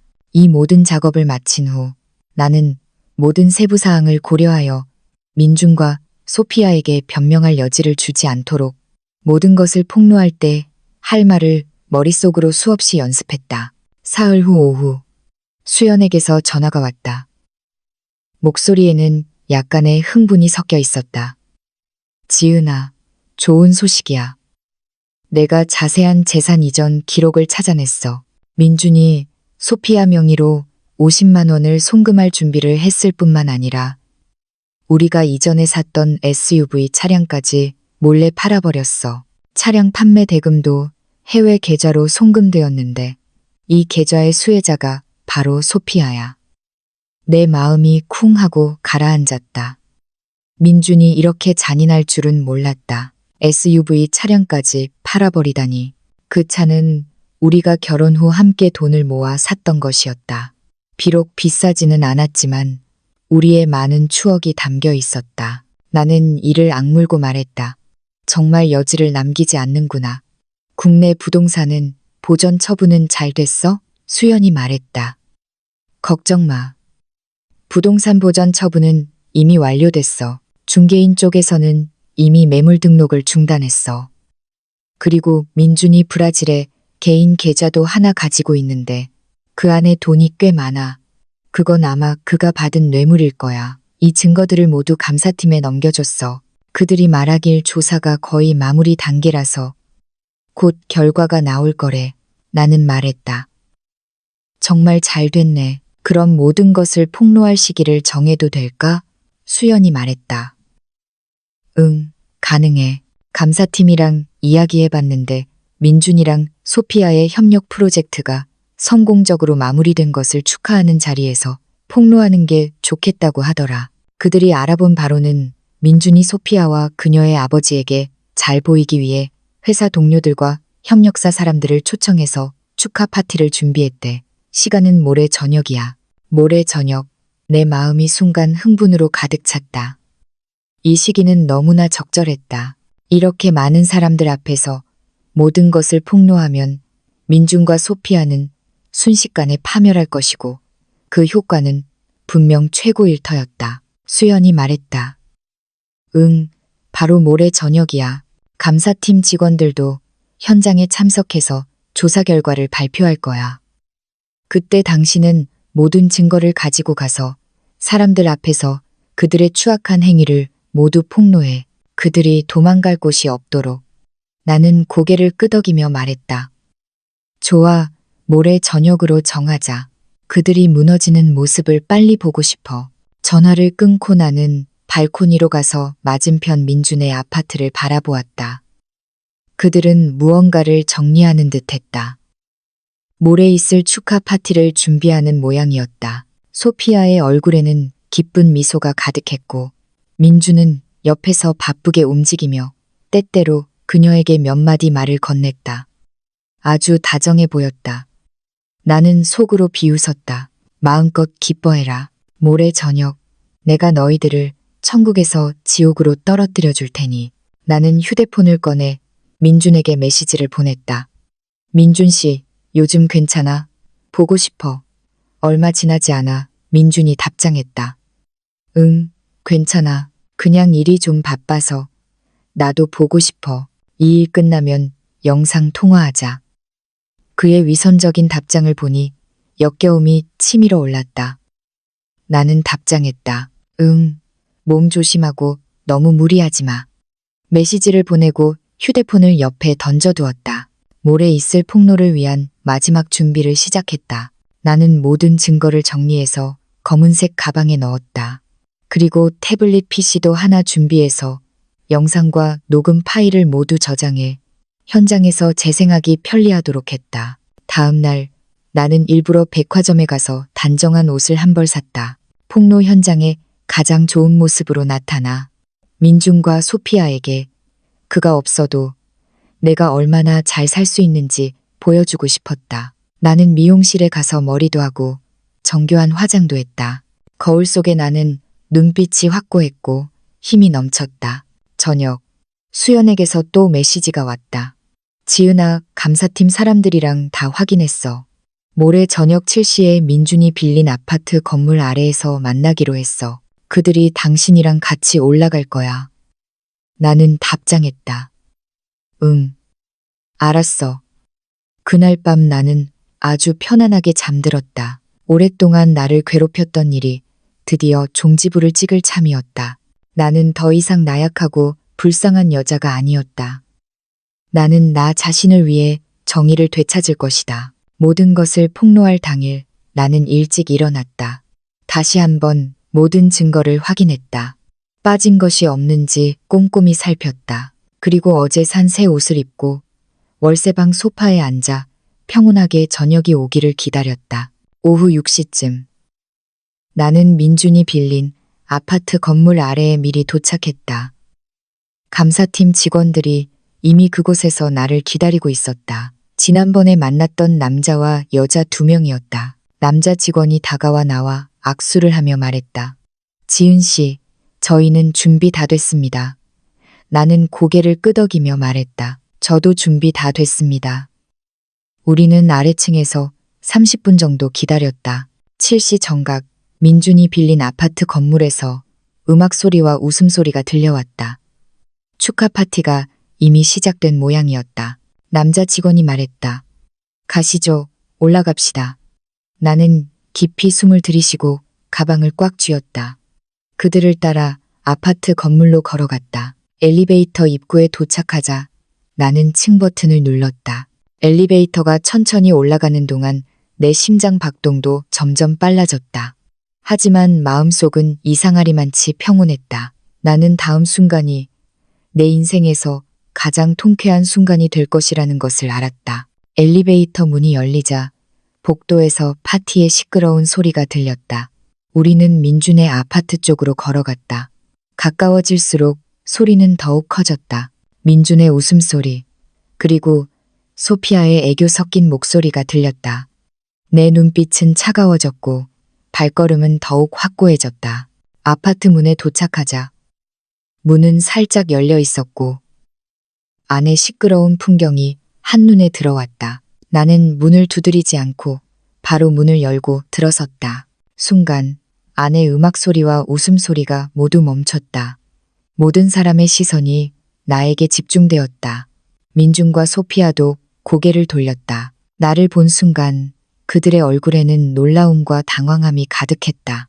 나는 그들을 바라보며 입가에 차가운 미소를 지었다. 민준, 소피아, 너희들의 행복한 날은 끝났어. 현장은 바늘 떨어지는 소리조차 들릴 정도로 고요해졌다. 모든 사람의 시선이 탐조등처럼 나에게 쏟아졌다. 놀라움, 호기심, 그리고 알 수 없는 의문이 뒤섞여 있었다. 민준과 소피아는 사람들 한가운데 서 있었다. 처음에 놀라움은 서서히 당황함으로 변했다. 특히 소피아는 무의식적으로 민준 뒤로 숨으려 하며 그의 팔을 꽉 잡았다. 눈빛에는 불안함이 가득했다. 민준은 상황을 파악한 후 애써 침착한 척 2걸음 앞으로 나섰다. 목소리를 낮춰 약간 화난 듯 말했다. 지은아, 내가 어떻게 여기에 있어? 누가 오라고 했어? 나는 비웃으며 그의 질문에 대답하지 않았다. 시선을 참석자들 모두에게 돌린 뒤 천천히 입을 열었다. 여러분, 안녕하세요. 저는 민준 씨의 법적 아내 지은입니다. 모두 제가 왜 갑자기 여기에 나타났는지 궁금하실 텐데요. 사실 아주 간단합니다. 저는 제 남편과 그리고 그의 옆에 계신 이 협력 파트너에게 특별한 선물을 전해주러 왔습니다. 내가 협력 파트너라는 단어를 말할 때 일부러 목소리에 힘을 주었다. 시선은 똑바로 소피아를 향했다.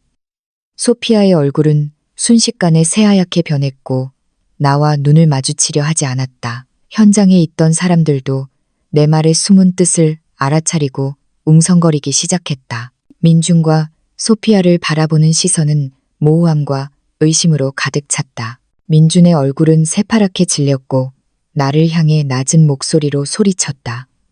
지은아, 여기서 헛소리하지 말고 당장 나랑 집에 가. 집에 가. 나는 세상에서 가장 큰 농담을 들은 것처럼 하하 웃었다. 민준, 나에게 어떤 집으로 돌아가라는 거야? 당신과 이 소피아 씨의 아늑한 보금자리로, 아니면 당신이 몰래 매물로 내놓고 나를 쫓아내려 했던 한국 집으로? 내 말이 끝나자 현장의 웅성거림은 더욱 커졌다. 민준의 동료들은 놀란 표정을 지었다. 그들이 민준이 한국 부동산을 몰래 팔려 했다는 것을 몰랐다는 것이 분명했다. 소피아의 아버지도 현장에 있었는데 그는 민준을 음침한 표정으로 바라보았다. 그 역시 이 사실을 몰랐던 것이 분명했다. 민준은 당황해서 식은땀을 흘리며 한 발 앞으로 나아가 내 팔을 잡으려 했지만 나는 몸을 돌려 피했다. 나는 가방에서 태블릿 PC를 꺼내 손에 들고 말했다. 민준, 날 잡으려 하지 마. 오늘 내가 여기까지 왔으니 일을 크게 벌이는 걸 두려워하지 않아. 나보고 가라고? 좋아. 하지만 내가 가기 전에 여러분에게 당신과 이 소피아 씨의 깊은 애정을 보여줄 거야. 당신이 어떻게 나를 배신하고 어떻게 우리의 공동 재산을 빼돌리고 어떻게 직무상 편의를 이용해 사적 이득을 취했는지 보여줄 거야. 소피아의 아버지는 마침내 참지 못하고 입을 열었다. 이 여자분, 당신이 하는 말이 무슨 뜻이요? 재산을 빼돌렸다고? 사적 이득을 취했다고? 확실히 말해주시오. 그의 한국어는 유창하지 않았지만 목소리에는 분노가 역력했다. 나는 소피아의 아버지를 바라보며 차분하게 말했다. 어르신, 당신은 아마 모르셨을 겁니다. 당신의 딸 소피아 씨와 제 남편 민주는 단순히 협력 관계가 아닙니다. 그들은 이미 오래전부터 동거해왔습니다. 게다가 민주는 우리의 공동재산을 50만 원의 현금과 차량 판매 대금을 모두 당신 딸의 명의로 이전할 준비까지 마쳤습니다. 뿐만 아니라 민주는 직무상 편의를 이용해 당신 회사에 부당한 혜택을 많이 제공하고 제 남편 회사의 핵심 기밀을 유출했으며 당신 딸 회사로부터 뇌물을 받았습니다. 말도 안 돼. 소피아가 새하얗게 질린 얼굴로 비명을 질렀다. 당신 거짓말하고 있어. 민준 씨랑 나는 그냥 평범한 협력 관계일 뿐이야. 당신이 말하는 그런 일은 전혀 없어. 거짓말? 나는 눈썹을 치켜뜨며 그녀를 바라보았다. 내가 거짓말을 하는지 안 하는지는 이 증거들을 보면 알게 될 거야. 말하면서 나는 태블릿 PC를 켜고 첫 번째 사진을 열었다. 사진 속에는 민준과 소피아가 발코니에서 다정하게 키스하는 모습이 담겨 있었다. 배경은 바로 그들이 지금 살고 있는 이 아파트였다. 나는 태블릿 PC를 옆에 있던 동료에게 건네며 말했다. 번거로우시겠지만 다들 돌려보세요. 제 남편과 그의 평범한 협력관계 파트너가 어떻게 지내는지 다들 보시라고요. 태블릿 PC가 사람들 사이로 전달되자 현장은 아수라장이 되었다. 세상에, 이건 너무 친밀하잖아. 원래부터 사귀고 있었구나. 어쩐지 민준이 이 프로젝트를 따냈더라니. 너무하네. 자기 아내를 배신하다니. 웅성거리는 소리가 끊임없이 이어졌다. 민준과 소피아의 얼굴은 붉어졌다가 하얗게 변했다. 그들은 부끄러움에 고개를 들 수 없었다. 민준은 분노에 찬 목소리로 말했다. 지은아, 너 미쳤어? 당장 태블릿 치워. 나는 그를 무시하고 말을 이었다. 다들 사진 보셨으면 이제 이것도 들어보세요. 말하면서 나는 녹음기 재생 버튼을 눌렀다. 민준과 소피아가 재산 이전과 이혼 계획에 대해 대화하는 내용이 선명하게 흘러나왔다. 민준 씨, 언제 그 돈 내 계좌로 보내줄 거야? 서두르지 마. 자기. 절차 끝나면 그 50만 원을 너의 계좌로 넣어줄게. 언제 내 아내랑 이혼할 거야? 걱정 마. 해외 파견 끝나고 한국으로 돌아가면 바로 그 여자랑 이혼할 거야. 마트 계산원 주제에 그냥 돈 몇 푼 던져주면 떨어져 나갈 거야. 녹음이 끝나자 현장은 완전히 폭발했다. 민준의 동료들은 그를 비웃음과 분노가 섞인 눈으로 바라보았다. 소피아의 아버지는 더욱 화가 나서 온몸을 부들부들 떨며 소피아를 손가락질했지만 한마디도 하지 못했다. 소피아는 놀라서 다리에 힘이 풀려 바닥에 주저앉아 울면서 말했다. 아빠, 아니에요. 제가 설명할게요. 민준 씨가 저를 속인 거예요. 그이가 자기 아내랑 이혼하고 저랑 결혼하겠다고 했어요. 민준은 소피아가 책임을 자신에게 떠넘기는 것을 보고는 당황해서 말했다. 내가 무슨 소리 하는 거야? 내가 먼저 나를 유혹했잖아. 네가 나를 승진시켜준다고 해서 내가 너랑 사귄 거잖아. 그들이 서로 물고 뜯는 모습을 보며 내 마음속에는 동정심이라고는 조금도 없었다. 오직 통쾌함만이 가득했다. 이것이 그들의 사랑이었고 그들의 이익을 위한 관계였다. 증거 앞에서 그들은 한 방에 무너졌다. 바로 그때 감사팀의 남자 직원이 앞으로 나섰다. 그는 신분증을 꺼내 들고 말했다. 여러분, 잠시 조용히 해주십시오. 저희는 민준 씨 회사 본사 감사팀 직원입니다. 저희는 이미 민준 씨의 불법 뇌물 수수 및 회사 기밀 유출 행위에 대한 조사를 진행했습니다. 증거는 확실합니다. 이제 저희는 민준 씨의 모든 직무를 정지하고 추가 조사를 진행할 것을 공식적으로 발표합니다. 이 소식은 마른 하늘에 날벼락처럼 민준을 완전히 무너뜨렸다. 그는 다리에 힘이 풀려 쓰러질 뻔했지만 옆에 있던 동료가 부축해 주었다. 그는 텅 빈 눈빛으로 나를 바라보며 중얼거렸다. 말도 안 돼. 당신들. 나한테 이럴 수 없어. 나는 그의 초라한 모습을 보며 입가에 차가운 미소를 지었다. 민준, 이건 시작에 불과해. 내가 내게 빚진 것, 회사에 빚진 것, 모두 하나하나 갚아야 할 거야. 나는 가방에서 민준의 사물함에 있던 수첩, USB, 그리고 뇌물이 담긴 봉투를 꺼내 감사팀 직원에게 건네며 말했다. 이 모든 것이 그의 불법 행위 증거입니다. 이제 당신들께 넘겨드립니다. 남자 직원은 증거를 받아들고 고개를 끄덕이며 말했다. 협조해 주셔서 감사합니다. 민준 씨, 저희와 함께 가시죠. 민준은 감사팀 직원들에게 끌려갔다. 떠나기 전 그는 나를 악에 받친 눈으로 노려보았다. 원한으로 가득 찬 눈빛이었다. 나는 전혀 개의치 않았다. 그런 사람에게는 어떤 감정도 낭비할 가치조차 없었다. 소피아는 여전히 바닥에 주저앉아 울고 있었다. 그녀의 아버지가 그녀 앞으로 걸어와 그녀의 뺨을 세게 때리며 말했다. 이 망신스러운 것. 우리 집안 얼굴 다 팔아먹었어. 오늘부터 너는 내 딸이 아니다. 말을 마친 그는 분노에 찬 채 파티장을 나섰다. 파티는 완전히 엉망진창이 되었다.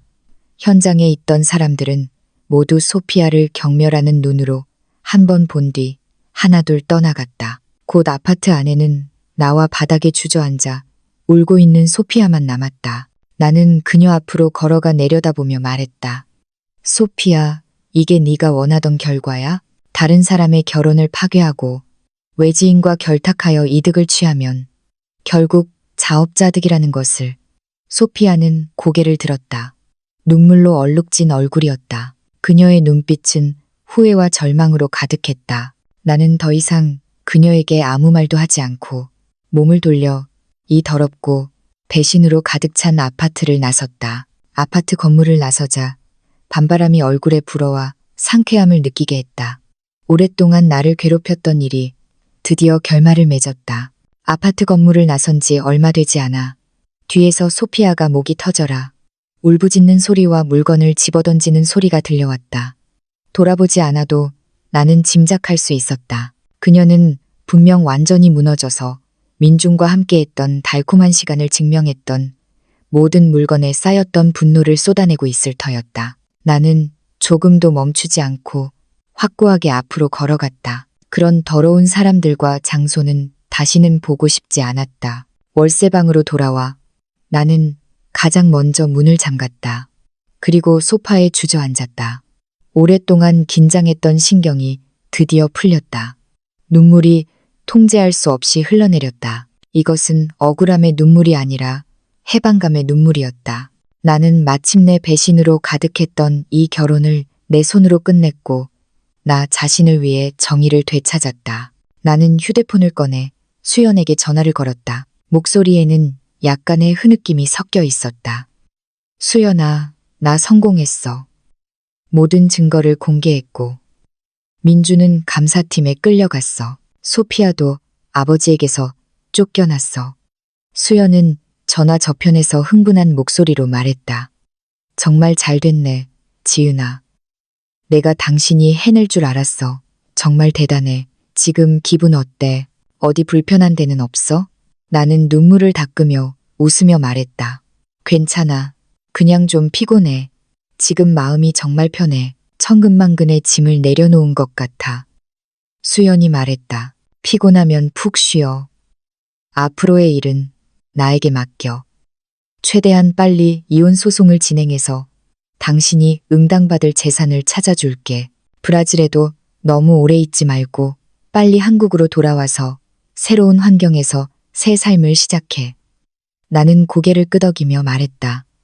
응, 알았어. 여기 일 정리되면 바로 한국으로 돌아갈게. 전화를 끊고 나는 발코니로 가서 맞은편 민준의 아파트를 바라보았다. 그곳의 불은 여전히 켜져 있었지만 이전의 시끄러움은 사라지고 황폐함과 죽음 같은 고요함만이 남아 있었다. 얼마 지나지 않아 경찰차가 도착하여 아파트 건물 아래에 멈춰섰다. 경찰관 몇 명이 아파트 건물 안으로 들어갔다. 소피아의 일을 처리하러 간 모양이었다. 나는 휴대폰을 꺼내 민준 회사 내부 게시판을 훑어보았다. 과연 민준의 혼외 불륜과 불법 행위에 대한 소문이 이미 파다하게 퍼져 있었다. 많은 동료들이 게시판에 글을 올려 민준의 행동을 비난했다. 그가 회사의 명예를 실추시켰다고 했다. 어떤 사람은 민준이 예전에도 회사에서 직무상 편의를 이용해 작은 이득을 취했지만 아무도 감히 폭로하지 못했다고 폭로했다. 이제 모든 것이 드러나자 모두들 나서서 그를 비난하고 있었다. 나는 소피아 아버지 회사에 대한 몇몇 소식도 보았다. 민준의 일 때문에 소피아 아버지 회사는 큰 영향을 받았다. 협력사들이 줄줄이 협력 중단을 요구했고 회사의 주가도 폭락했다. 소피아의 아버지는 손실을 만회하기 위해 소피아와 부녀 관계를 단절한다고 공개적으로 발표했다. 또한 민준 회사 조사에 협조하고 모든 부당 이득을 반환할 것이라고 밝혔다. 이 소식들을 보니 내 마음은 이루 말할 수 없이 통쾌했다. 이것이 그들의 배신과 탐욕의 결과였다. 정말 시원했다. 나는 수첩을 열고 오늘 일어난 모든 일을 기록했다. 몰래 브라질에 온 것부터 배신을 발견하고 몰래 증거를 수집하고 마침내 성공적으로 모든 것을 폭로한 것까지. 이 짧은 며칠간의 경험은 악몽과 같았지만 이제 악몽은 드디어 끝났다. 다음 날 아침 감사팀 직원에게서 전화가 왔다. 그들은 민준이 혼외 불륜, 공동재산 빼돌리기, 불법 뇌물수수, 회사 기밀 유출 등 모든 죄를 인정했다고 알려주었다. 그들은 관련 규정에 따라 민준을 엄중히 처리할 것이며 내가 빼돌려진 재산을 되찾을 수 있도록 협조할 것이라고 했다. 나는 그들에게 감사 인사를 전하고 짐을 싸서 한국으로 돌아갈 준비를 했다. 이 월세방은 나에게 너무 많은 고통과 분노를 안겨주었다. 단 1초도 더 머물고 싶지 않았다. 나는 모든 증거를 정리해서 가방에 넣은 뒤 방을 빼고 택시를 타고 공항으로 향했다. 공항으로 가는 길 낯선 번호로 문자 메시지가 왔다. 소피아가 보낸 문자였다. 메시지 내용은 지은 씨, 제가 잘못했어요. 제가 당신의 결혼을 파괴해서는 안 됐어요. 제발 용서해 주세요. 우리 아빠한테 말해서 저를 용서해 달라고 해줄 수 없을까요? 나는 비웃으며 문자를 삭제하고 해당 번호를 차단했다. 이제 와서 잘못을 알다니. 진작에 뭘 했단 말인가. 내 결혼을 파괴할 때 오늘 같은 결과가 올 것이라고는 생각지 못했단 말인가. 나는 그녀를 용서하지 않을 것이다. 그녀의 모든 결과는 그녀 스스로가 자초한 것이었다. 공항에 도착하여 탑승 수속을 밟고 대기실에 앉아 창밖의 비행기를 바라보았다. 햇살이 유리창을 통해 내 몸에 쏟아져 따뜻했다. 나는 깊이 숨을 들이쉬었다. 온몸이 가벼워지는 것을 느꼈다. 브라질이라는 곳은 내 인생에서 가장 암흑 같은 순간을 경험하게 했지만 나를 더욱 강하고 용감하게 만들었다. 비행기가 이륙할 때 나는 점점 작아지는 리우데 자네이루를 바라보며 마음속으로 말했다. 잘 가, 이 배신으로 가득 찬 곳, 잘 가, 민준. 내 새로운 삶이 시작되었어. 비행 중 나는 잠시 잠이 들었다. 꿈속에서 나는 한국으로 돌아가 새로운 직장을 찾고 수연이와 친구들과 함께 즐겁게 살고 있었다. 배신도 고통도 없고 오직 행복과 기쁨만이 가득했다. 비행기가 한국 공항에 착륙했을 때 나는 출구에서 나를 기다리는 수연이를 보았다. 그녀는 내가 나오자마자 달려와 나를 안아주며 말했다. 지은아, 환영해. 집에 온 걸. 나는 수연이를 안고 다시 눈물을 흘렸다. 이번에는 행복의 눈물이었다. 나는 말했다. 수연아, 나 돌아왔어. 수연이는 내 짐을 받아 들고 말했다. 가자. 맛있는 거 먹으러 가자. 네가 무사히 돌아온 것도 그 쓰레기 같은 남자에게서 벗어난 것도 축하해야지. 나는 고개를 끄덕이고 수연이를 따라 공항을 나섰다. 익숙한 거리와 익숙한 언어를 들으니 마음속이 소속감으로 가득 찼다. 집에 온다는 느낌은 정말 좋았다. 수연이는 나를 내가 가장 좋아하는 뜨거운 전골집으로 데려갔다. 김이 모락모락 나는 전골 냄비가 끓어오르며 내 마음속 마지막 응어리까지 싹 씻어주었다. 식사 중에 수연이는 이혼 소송 준비 상황과 민준과 소피아의 최근 상황을 자세히 이야기해 주었다. 수연이는 나에게 반찬을 더 덜어주며 말했다. 지은아, 그거 알아? 네가 한국으로 돌아오기 전에 민준 회사 처리 결과가 이미 나왔어. 공식적으로 해고되었을 뿐만 아니라 법적 책임까지 추궁당했어. 회사의 경제적 손실을 배상하라고 요구했는데 그가 받은 뇌물, 기밀 유출로 인한 손실까지 합하면 수억 원이 넘어. 이 돈은 그가 반드시 갚아야 할 거야. 나는 두부 한 조각을 깨물고 고개를 끄덕이며 말했다. 그건 그가 마땅히 받아야 할 일이야. 그가 처음에 그런 불법적인 일을 저지를 때 오늘 같은 결과가 올 것이라고는 생각했어야지. 수연이가 말했다. 더 통쾌한 소식도 있어. 민준의 사건이 상업 범죄와 관련되어 브라질 경찰도 개입했어. 이제 그는 한국 회사에 배상해야 할 뿐만 아니라 브라질 경찰의 조사도 받아야 해. 잘못하면 브라질에서 감옥살이도 할 수도 있을 거야. 이 소식을 들으니 내 마음은 이루 말할 수 없이 시원했다. 앞날을 위해 수단과 방법을 가리지 않고 결혼을 배신하고 회사의 이익까지 팔아넘긴 결과가 이렇다니 정말 통쾌했다. 나는 웃으며 말했다. 이게 바로 권선징악이겠지. 그는 부당한 방법으로 위로 올라가려 했지만 결국 산산조각 날 뿐이야. 그렇지 않아? 수연이가 말을 이었다. 소피아의 결말도 좋지 않아. 아버지가 그녀와 관계를 단절한 후 그녀를 집에서 쫓아냈고 모든 은행 카드도 동결했어. 그녀는 브라질에서 일도 없고 살 곳도 없어서 하루 벌어 하루 먹고 사는 삶을 살고 있어. 예전에는 공주님처럼 살았는데 이제는 생계를 위해 발버둥 쳐야 하는 거지. 듣자 하니 예전에 민준이 재산 빼돌리는 것을 도왔다는 이유로 경찰에 여러 번 소환되기도 했대. 나는 젓가락을 내려놓았다. 마음속에는 조금의 동정심도 없었다. 소피아가 처음에 내 결혼을 파괴하고 민준이 우리의 공동재산을 빼돌리는 것을 도왔으니 지금의 고통스러운 삶은 그녀 스스로가 자초한 것이었다. 나는 말했다.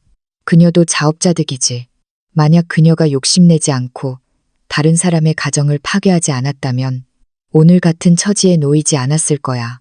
식사를 마친 후 수연이는 정리된 이혼 소송 자료를 나에게 건네며 말했다.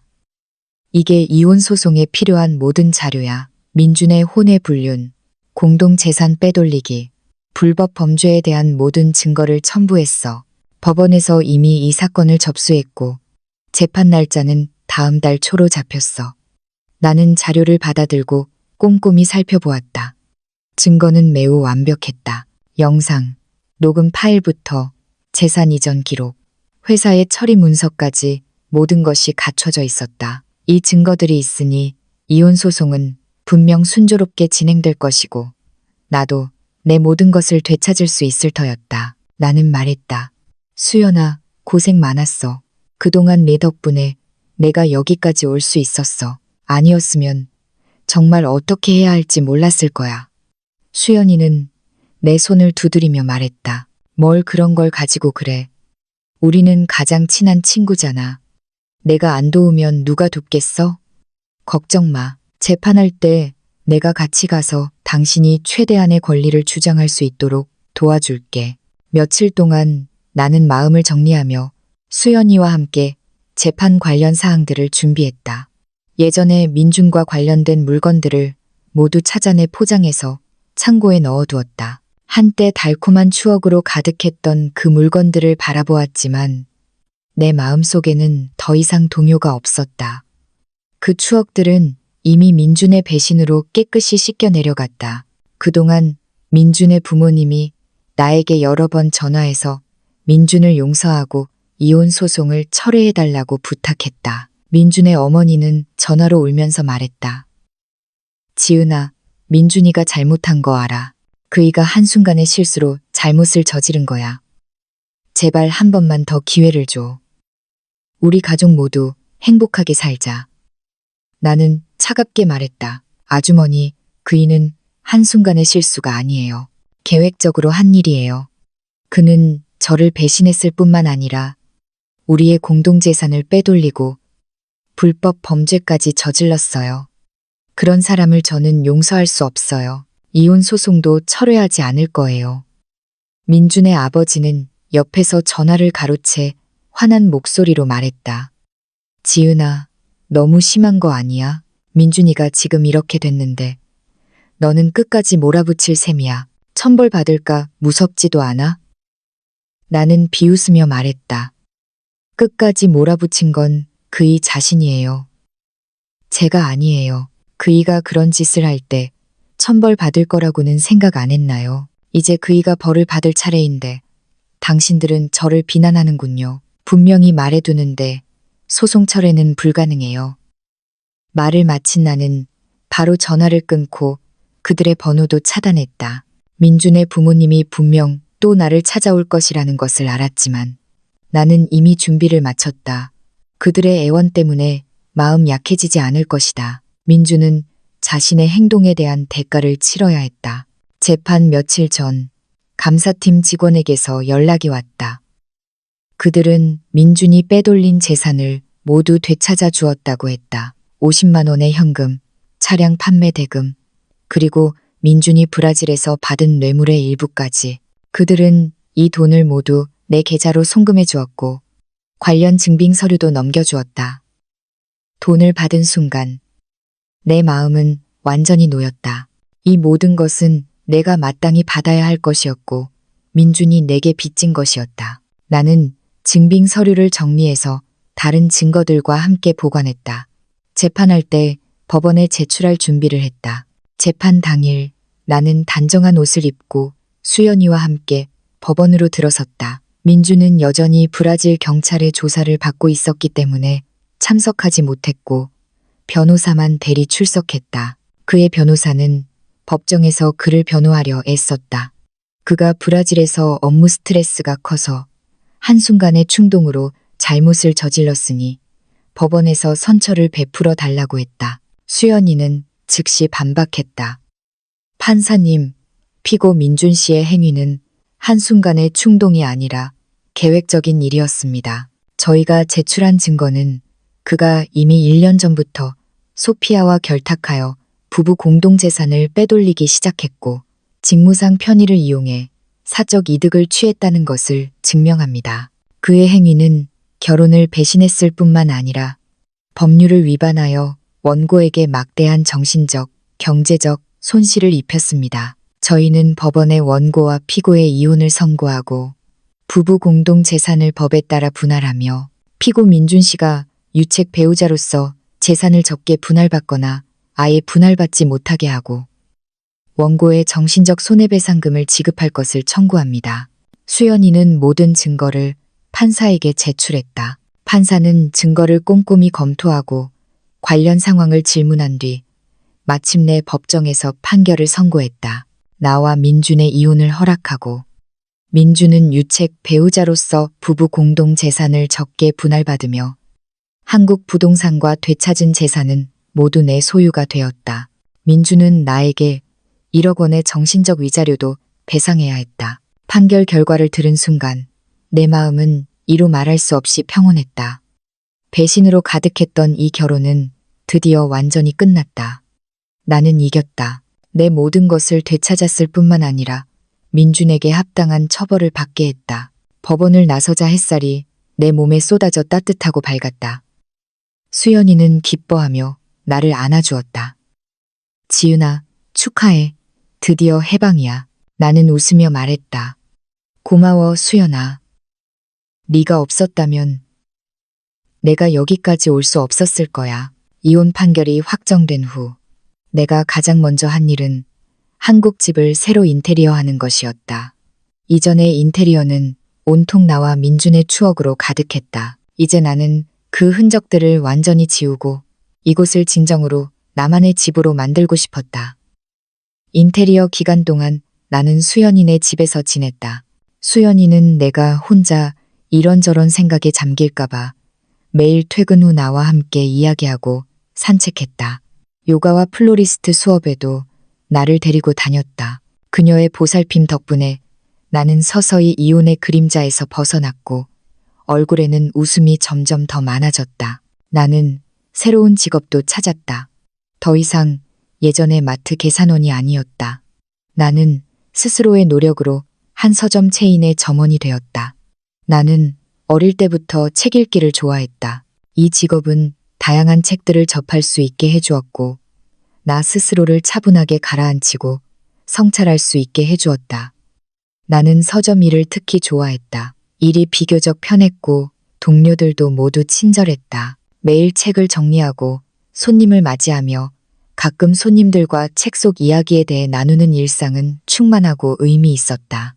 나는 또한 여가 시간을 이용해 성인 학원 강좌를 신청하여 나 자신을 발전시키고 미래를 위한 자본을 더 모으려고 했다. 몇 달 후 집 인테리어가 완료되었다.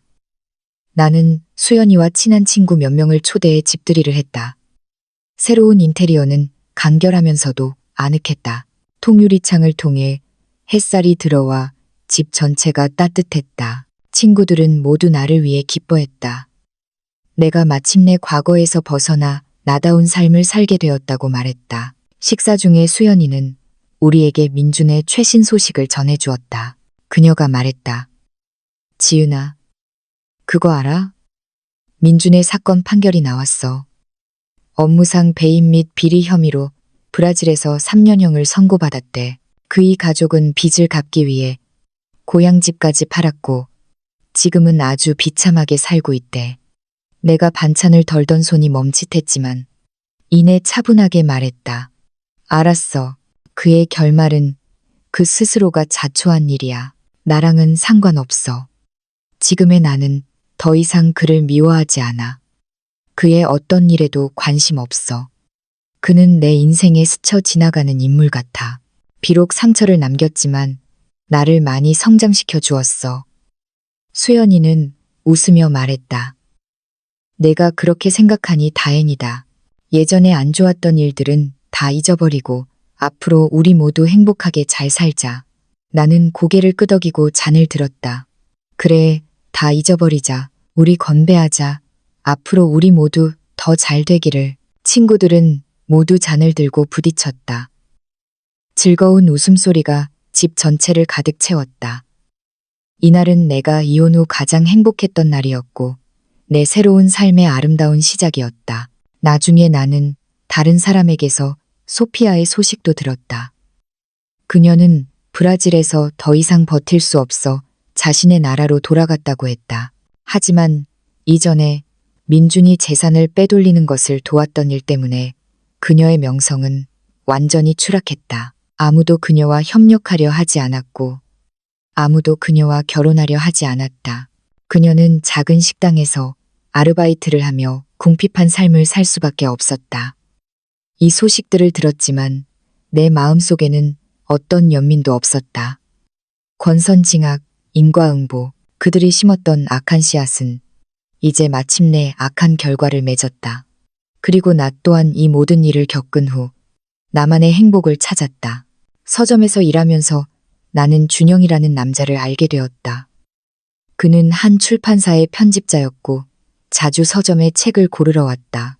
그는 온화하고 우아하며 성숙하고 안정적인 사람이었고 나를 특별히 배려해 주었다. 그는 내 이야기를 듣고도 조금의 혐오감도 보이지 않았고 오히려 나의 용기와 강인함에 감탄했다. 준영은 자주 나와 영화를 보거나 미술 전시회에 가자고 했고 성인 학원 수업에도 함께 가주었다. 그의 보살핌 속에서 나는 점점 더 자신감을 얻었고 더욱 밝아졌다. 우리가 함께 있을 때는 늘 할 이야기가 끊이지 않았고 서로에게 아주 편안함을 느꼈다. 1년 후 준영은 나에게 청혼했다. 그는 거창한 행사를 벌이지 않았다. 그저 우리가 자주 가던 서점에서 내가 가장 좋아하는 해바라기 한 다발을 들고 부드럽게 말했다. 지은 씨, 당신이 상처받았다는 것을 알아요. 그래서 저는 평생 당신을 아끼고 사랑하고 보호할 거예요. 저와 결혼해 주시겠어요? 그의 진심 어린 눈빛을 보며 나는 감동의 눈물을 흘렸다. 나는 고개를 끄덕이며 말했다. 네, 결혼할게요. 우리의 결혼식은 아주 간단했다. 양가 가족과 친한 친구들만 초대했다. 결혼식 당일 나는 순백의 웨딩드레스를 입고 준영의 팔짱을 낀 채 행복한 미소를 지었다. 수연이는 내 옆에서 감격해서 울며 말했다. 지은아, 정말 잘 됐다. 드디어 내 행복을 찾았구나. 결혼 후의 삶은 아주 행복했다. 준영은 나를 작은 공주처럼 아껴주었다. 그는 나의 모든 취향을 기억하고 먼저 집안일을 분담했으며 내가 어려움에 처했을 때 가장 먼저 나서서 나를 보호해 주었다. 우리는 함께 책을 읽고 함께 여행하며 함께 미래를 계획했다. 일상은 평범했지만 아늑했다. 때때로 나는 브라질에서의 경험을 떠올리곤 했다. 그 경험은 비록 고통스러웠지만 사람의 마음을 똑똑히 보게 해주었고 강해지는 법을 배우게 했다. 만약 그 경험이 없었다면 나는 아마 영원히 내가 진정으로 원하는 것이 무엇인지 알지 못했을 것이고 준영처럼 좋은 남자를 만나지도 못했을 것이다. 나는 그때의 내가 나약하게 도피하지 않고 용감하게 맞서서 나 자신을 위해 정의를 되찾은 것을 다행으로 생각한다. 또한 한 번의 실패한 결혼 때문에 사랑에 대한 믿음을 잃지 않고 언젠가 진심 어린 사랑을 가지고 내 곁에 나타날 사람이 있을 것이라고 믿은 것을 다행으로 생각한다. 지금의 나는 좋아하는 일이 있고 행복한 가정이 있으며 나를 아껴주는 남편이 있고 친한 친구들이 있다. 나는 마침내 깨달았다. 인생은 여행과 같아서 어려움과 좌절을 피할 수 없지만 우리가 용감하게 앞으로 나아가기만 한다면 분명 빛을 볼 수 있을 것이다. 과거의 모든 상처는 우리의 성장을 위한 훈장이 되어 우리를 더욱 강하고 훌륭하게 만들어줄 것이다. 나는 더 이상 남자에게 의존하는 나약한 여자가 아니다. 나는 나 자신의 가치를 찾았고 내가 원하는 모습으로 살고 있다. 앞으로의 날들은 아직 길다. 나는 준영과 함께 손잡고 나란히 걸으며 우리의 아름다운 미래를 만들어갈 것이다.